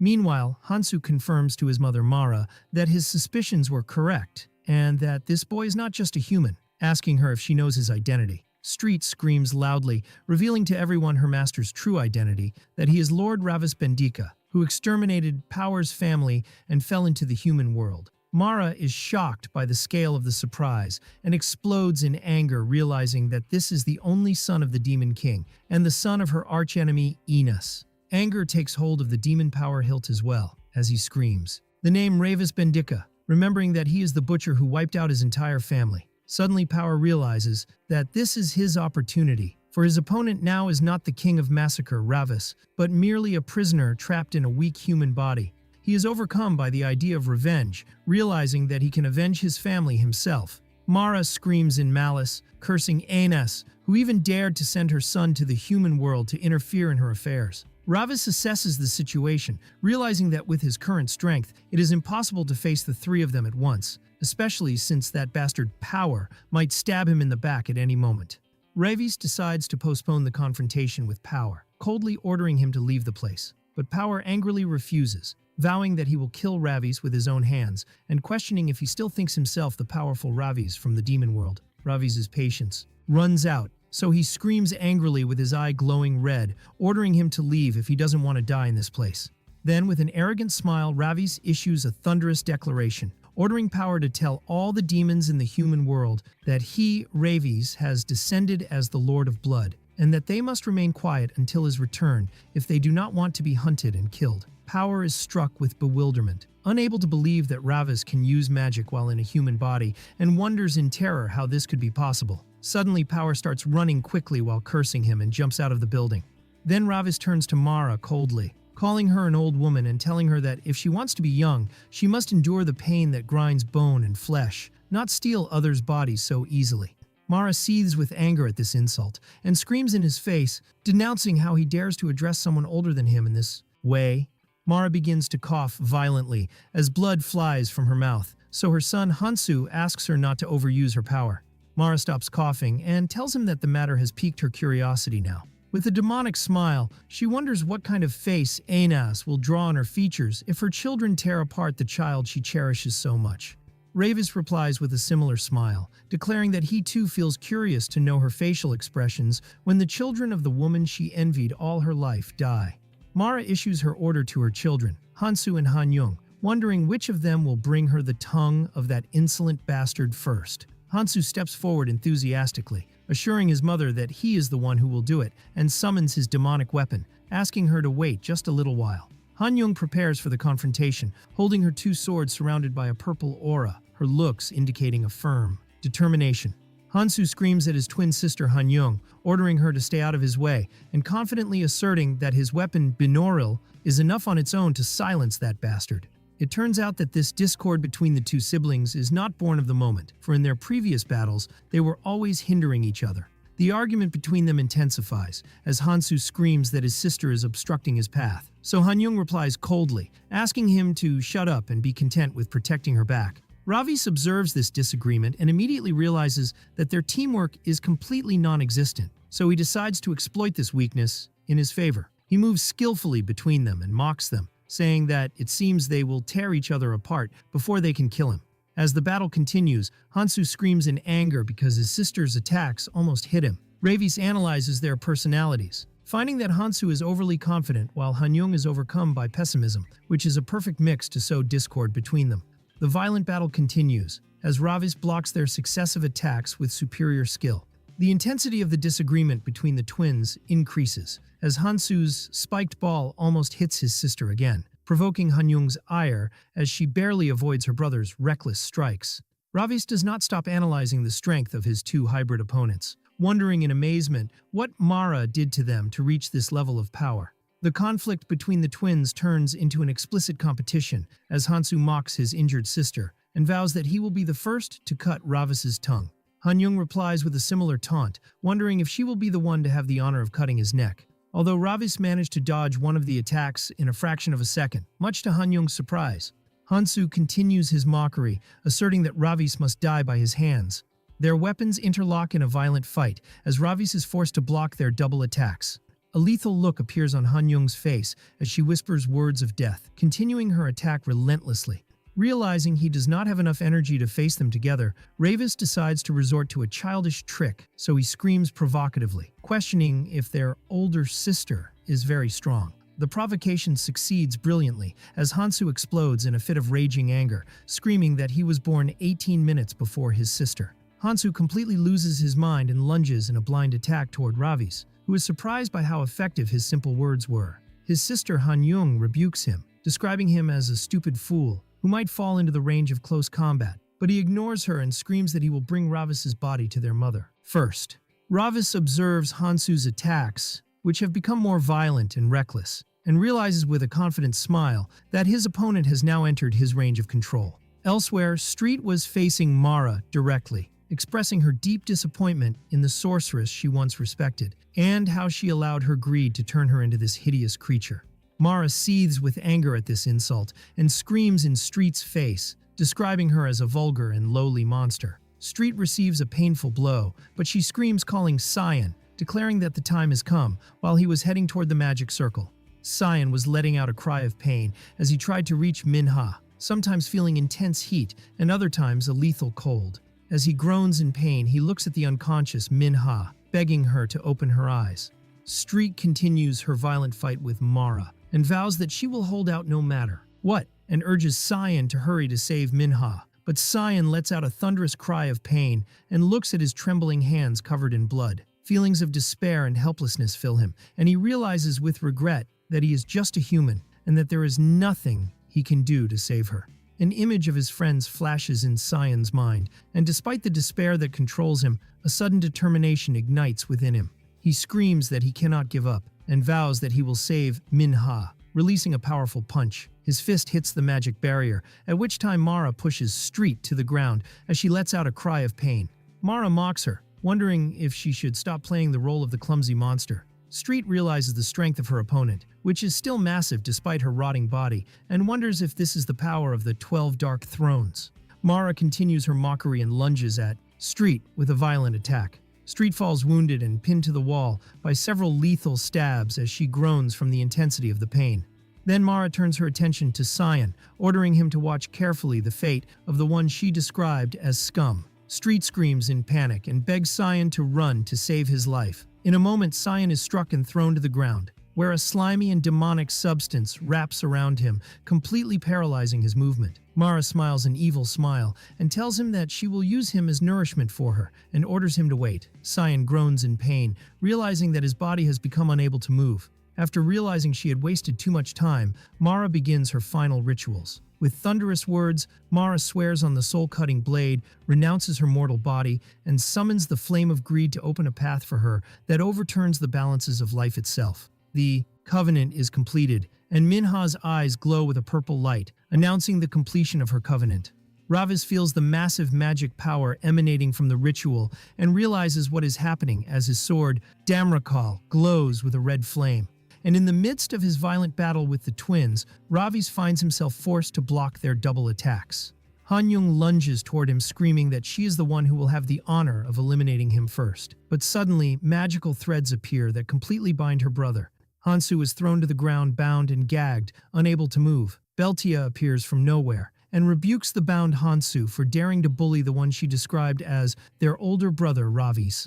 At that time, the demonic substance emanating from Mara enters Minha's body as she lies in the magic circle. The substance passes through her mouth to complete the possession process. Minha opens her eyes with a triumphant smile, declaring that she has finally obtained the perfect vessel. Mara's old body falls motionless, while she rises in her new body, expressing her happiness with this fresh body and this new sensation. With overwhelming ecstasy, she vows that she will enjoy this beauty forever. Both Scion and Street scream in terror and despair at the sight of this horrific transformation. Ravis notices what happened, but he is surprised by an attack from Han-young, who mocks his distraction.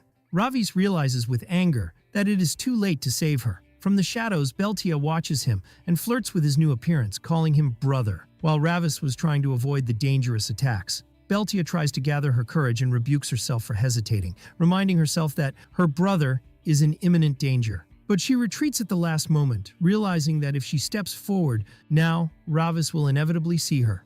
Extreme embarrassment takes hold of her just by imagining this situation, but she realizes at the same time that she cannot remain idle, so she wonders in confusion about what she should do.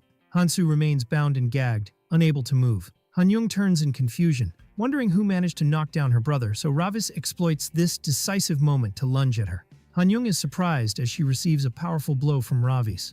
Hansu falls to the ground after being released, and Mara in Minha's body heads toward him, wondering about the reason for his strange behavior. Hansu stands up and screams, questioning where this bastard appeared from, so Mara notices the presence of a small rat in the place.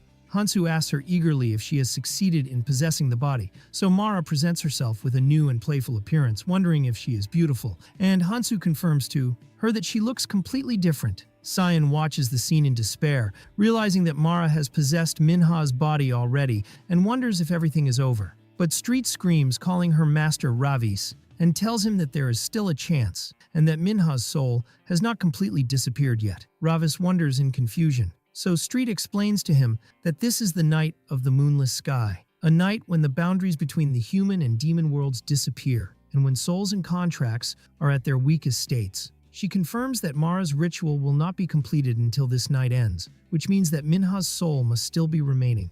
Suddenly, Minha's phantom appears from her possessed body, screaming for help from Minho, and telling him that her body is moving on its own and begging him to save her.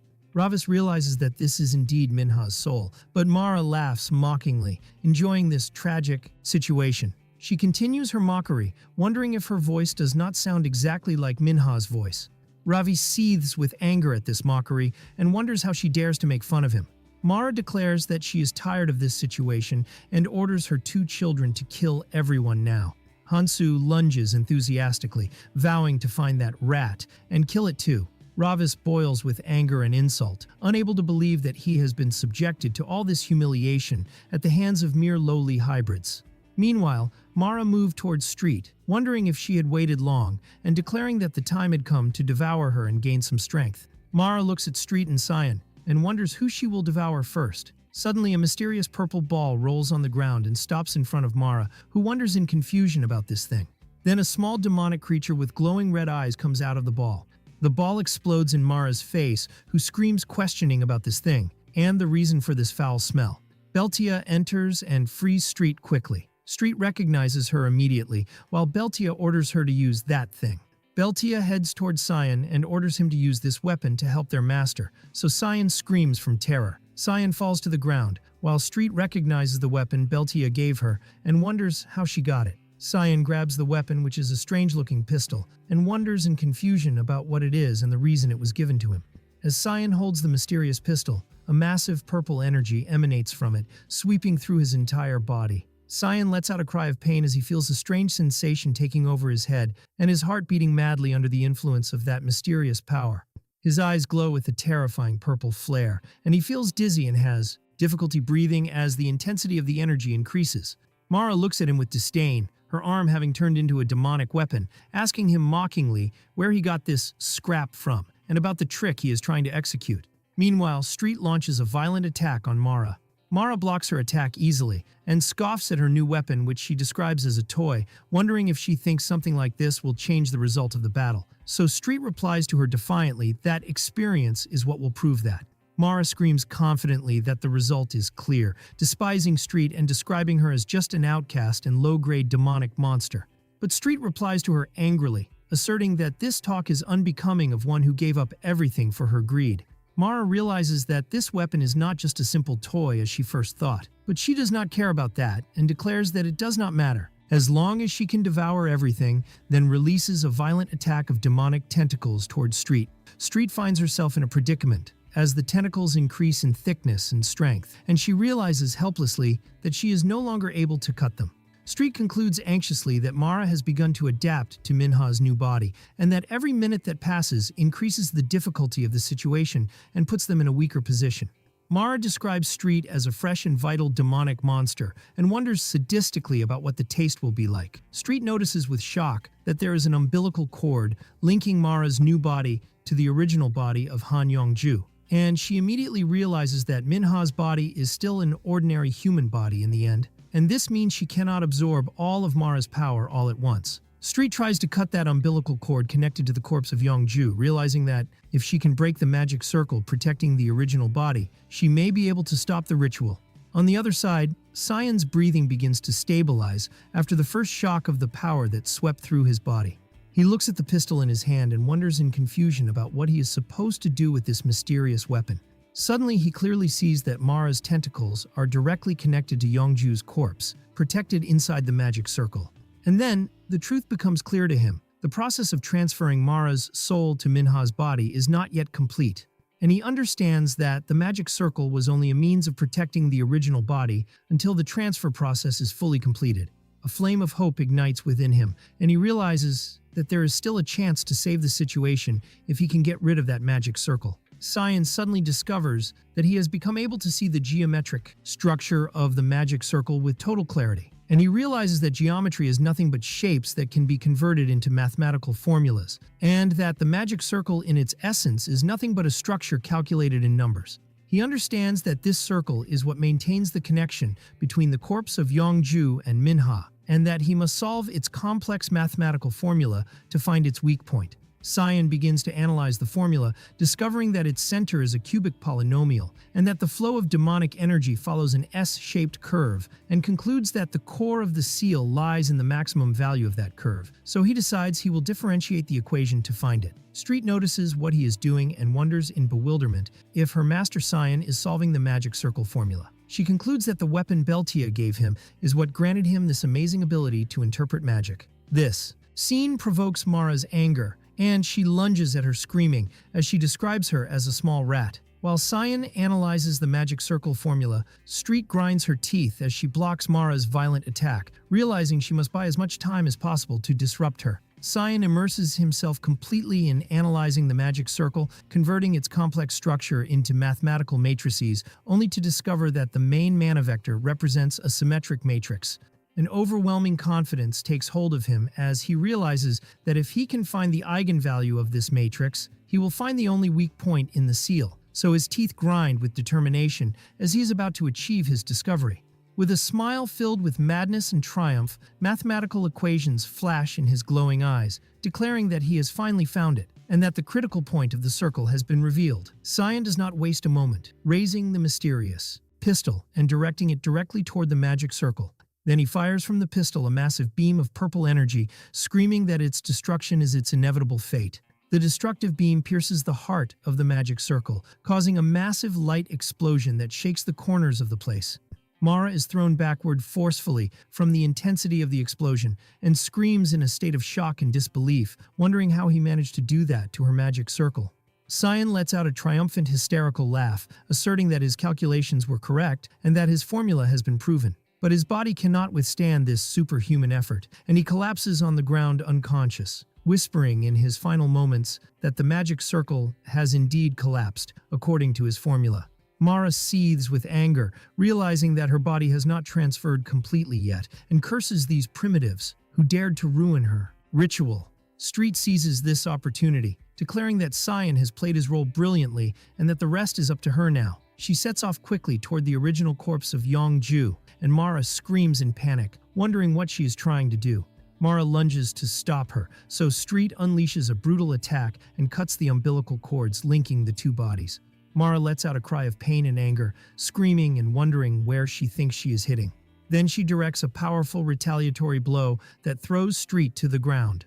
Mara screams in despair, rejecting the idea of everything being ruined now. She continues her screaming that this is her noble body, and that she cannot afford to lose even a small piece of it. Street replies to her while lying on the ground that greed grows like a tree that soon breaks under the weight of its own weight, and that filthy things will stick to that broken thing. Mara rejects this talk, describing her as a lowly monster, and vowing that she will chew her with her bones and everything.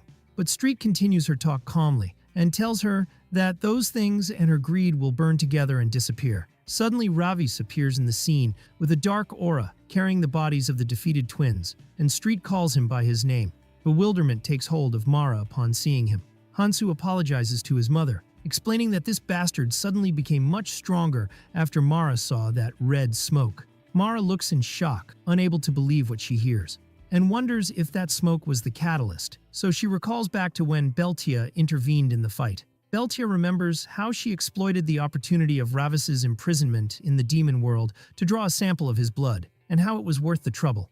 And she remembers how she was planning to keep this precious sample forever, but she found no other choice after Bambi told her about the matter, and how Bambi told her that Ravis possesses special magic bloodstones in his new body, and that if he can absorb his original blood, he will be able to restore a large part of his true power. Beltia hoped for her brother Ravis to accept his gift and unleash his brutality as he used to do before. Ravis felt a sensation of refreshment he had not experienced for a long time, wondering about the duration that had passed since his feeling of this power.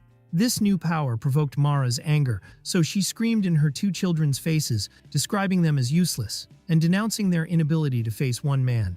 Ravis did not give them a chance to respond, so he lunged at them violently, where he grabbed Hansu by his clothes, forcefully, then grabbed Hanyung by her neck, letting out loud cries of pain.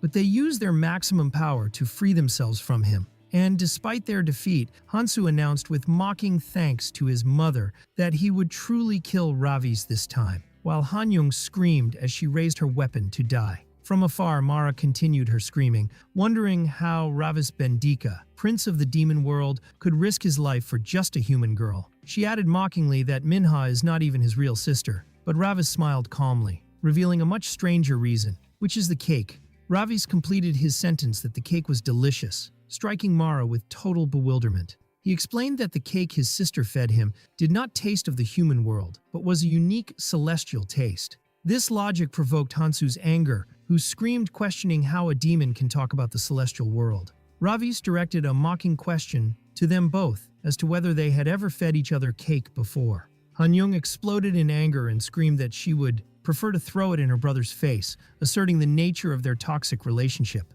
Then Ravis attacked her with a violent blow that made her scream in pain, as if he were punishing her for her response. Then he licked the blood off his lips with a demonic look, while Hanyung's eyes were burning with anger and malice. A distant memory revealed the true reasons behind the twins' distorted personality. Hanyung as a child tried to gain her mother's approval with her perfect grades, while Hansu tried to win her over by cleaning the house, but their mother met their efforts with screaming and disdain, ordering them to drink water if they were hungry. Then she closed the door in their faces, describing them as useless. And nothing they did, whether studying or cleaning, was enough to gain her praise. And in a cafe, the mother was grumbling that her 2 children were hindering her life, while she was despising another girl's smile in the place. Hansu asked her if his mother didn't like that girl. Little Han-young stood up in silence and intentionally tripped the other girl, causing her drink to spill and the girl's scream. Amidst the chaos, the mother rushed, and instead of punishing her, she pretended to be sorry for the girl, while she was actually rebuking her, and made a deceptive offer to buy new clothes for her, after the mother left with her 2 children. Her behavior changed completely, so she embraced Han-young warmly, praising her act and describing it as wonderful. Happiness overwhelmed Han-young, realizing she had finally gained her mother's praise. So Hansu got excited and asked his mother to allow him to do that next time, and she coldly agreed. Then, Han-young realized the bitter truth. If she harassed someone her mother was jealous of, she would gain her praise. And if she hit someone her mother hated, she would earn her approval. Memory recalls a scene from the twins' painful past, where their mother was asking little Han-young about the reason for her proficiency in hurting others, and whether she listens to everything she says. She answers in the affirmative, while blood drops fall from her sword. In another scene, Han-young stands over a lifeless body, confirming to her mother that she executes anything she orders her. Her mother grabs her with an evil smile and asks her to kill for her next time as well, so Han-young immediately agrees. And Han-young realizes in herself that if she kills the person her mother orders her to kill, her mother will give her the love she longs for. Returning to the present, Ravis licks the blood off his lips with a mocking smile and comments that Mara has indeed raised these 2 children well. This provocation provokes the twins' anger, so they scream in his face with words of death and compete over who will have the honor of killing him first. Mara also screams in a fit of raging anger and orders them to kill him immediately and get rid of him. Ravis observes this chaotic scene with demonic coldness, considering it a wonderful show of real demons. Then he lunges at them with a swift and powerful blow, so blood flies everywhere. And after knocking them to the ground, he extends his hand toward them, admitting that they are real demons and that they are worthy and qualified to die at his hands. Mara is struck by overwhelming shock, but she realized that his look had changed completely. That look reminded her of the legendary battlefield monster, Barkhan. At that time, Hansu was screaming in pain, so Han-young rebuked him for his stupidity and lack of caution.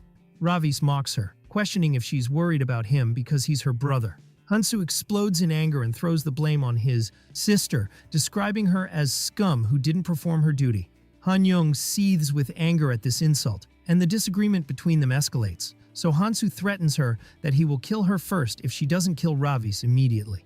Ravis observes this collapse with a sadistic smile, raising his sword and encouraging these fools to continue their fight. Then he exploits their distraction and lunges at Hansu from behind and directs a fatal stab at him. Hansu collapses on the ground, screaming in pain, coughing blood, and calling for his mother in his final moments.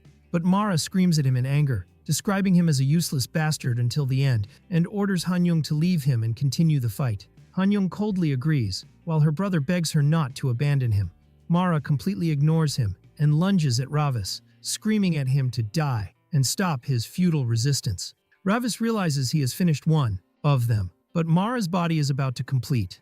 A picture of Minha smiling flashes in his mind, and he realizes that if he delays further, he will never be able to bring her back. His eyes glow with determination, and he thinks about how long his human body will hold out. But he decides he has to risk everything, so he grabs the blade of Han-young's sword forcefully until blood flows from his hand. And in a desperate and sudden move, he lunges toward her and embraces her forcefully, and bites her neck forcefully, so Han-young lets out a horrific cry of pain. In a desperate and sudden move, Ravi sinks his fangs into Han-young's neck. Mara looks at him in overwhelming shock while screaming questioning about this unexpected attack. Han-young lets out a cry of pain as she falls to the ground, after he absorbed as much of her blood and energy as possible. His decision was decisive, to absorb as much blood and energy as possible to the maximum limit his human body can withstand, to then amplify his power and release it all at once in a sweeping attack. Mara feels the imminent danger, so she screams in his face, terrified, ordering him not to approach further. Ravis lunges at her in a swift attack, so she finds herself unable to block it, and she screams in his face in anger, questioning why he doesn't simply die, while Ravis grinds his teeth under the weight of this superhuman effort. This effort exceeded his human body's capability, so he felt as if his entire being was being torn and cracking from within. And he felt as if his entire being was being torn. But despite the excruciating pain, he was feeling an overwhelming ecstasy, for this was the sensation of absolute power he had long longed for. Mara realizes that everything is about to collapse in her last step and screams in his face for him to stop. But Ravis doesn't give her a chance, directing a powerful blow that throws her to the ground while she coughs from the intensity of the pain. Then he grabs her neck forcefully, so she screams, begging him to leave her and denouncing how he dares to do that. Ravis tells her calmly that the matter is over now and that her stinking life cord has been cut. Mara screams, rejecting the idea of death at the hands of someone like him. Ravis gives her a final warning and offers to let her live if she leaves Minha's body voluntarily. Mara is surprised by his offer. Ravis confirms to her that he, Ravis Bendika, gives his word on the honor of his father, the great demon king. But Mara realizes in a moment of cunning that Ravis fears she will destroy the body with her and that he is afraid of this possibility. So she decides to exploit this fear, realizing that if she survives, she can simply find another vessel. And with a triumphant smile, she orders him to throw his sword, confident that his family honor will prevent him from lying, and tells him that he has no other choice at the moment, and that she will execute his desires if he does that. Ravis throws his sword, stands over Mara, and orders her to come out now. Mara responds to him, and her demonic soul comes out of Minha's body while uttering profanities. But at the moment of her exit, Ravis grabs her forcefully as she screams in pain. So she discovers with shock that his arm has turned into a real demonic arm. Ravis smiles mockingly, admitting he didn't really know how to get her out of the body, and that she was surprisingly naive for a member of the 12 Black Seats. Mara's soul is struck with total bewilderment by his words, and explodes in a cry of raging anger, unable to believe he lied regarding his family's and father's honor. But he tells her coldly that he only cares about his own honor, while her soul writhes in his grip, screaming that she doesn't want to leave her new body and orders him to leave her. Ravis looks at Mara's stunned soul and mockingly comments that she really looks in a pathetic form. Mara's soul lets out a cry of terror as she begs Ravis in despair, pleading with him to have mercy on her and promising that she will execute anything he asks of her. Mara continues her pleas, but Ravis prepares to crush her with his hand that has turned into a demonic claw. At that moment, the injured Hanyung stands up from the ground. Mara screams at her enthusiastically, inciting her to kill that bastard. Hanyung raises her blood-stained weapon and prepares to attack. But in a shocking and mad move, her brother Hansu, who is still alive, stabs her from behind, mockingly questioning if she is trying to steal all the credit for herself again, and says to her that he will never allow that to happen. Then he too falls to the ground and she breathes her last. Mara's soul screams in a state of anger and disbelief and curses the crazy Hanyung who threw her last chance to the wind. Ravis looks at Mara's soul coldly, commenting that she kept crying for her mother, but finally died such a ridiculous death. Mara begs him again and promises that she will not touch this girl and will look for someone else, even claiming that his mother and she were once like sisters. She continues her claims in despair and insists that Inas was treating her gently and calling her sister in a desperate attempt to draw his sympathy. Then Street intervenes and faces Mara in anger, questioning if she is truly a mother, after she thought of herself only until the end, even after her 2 children died.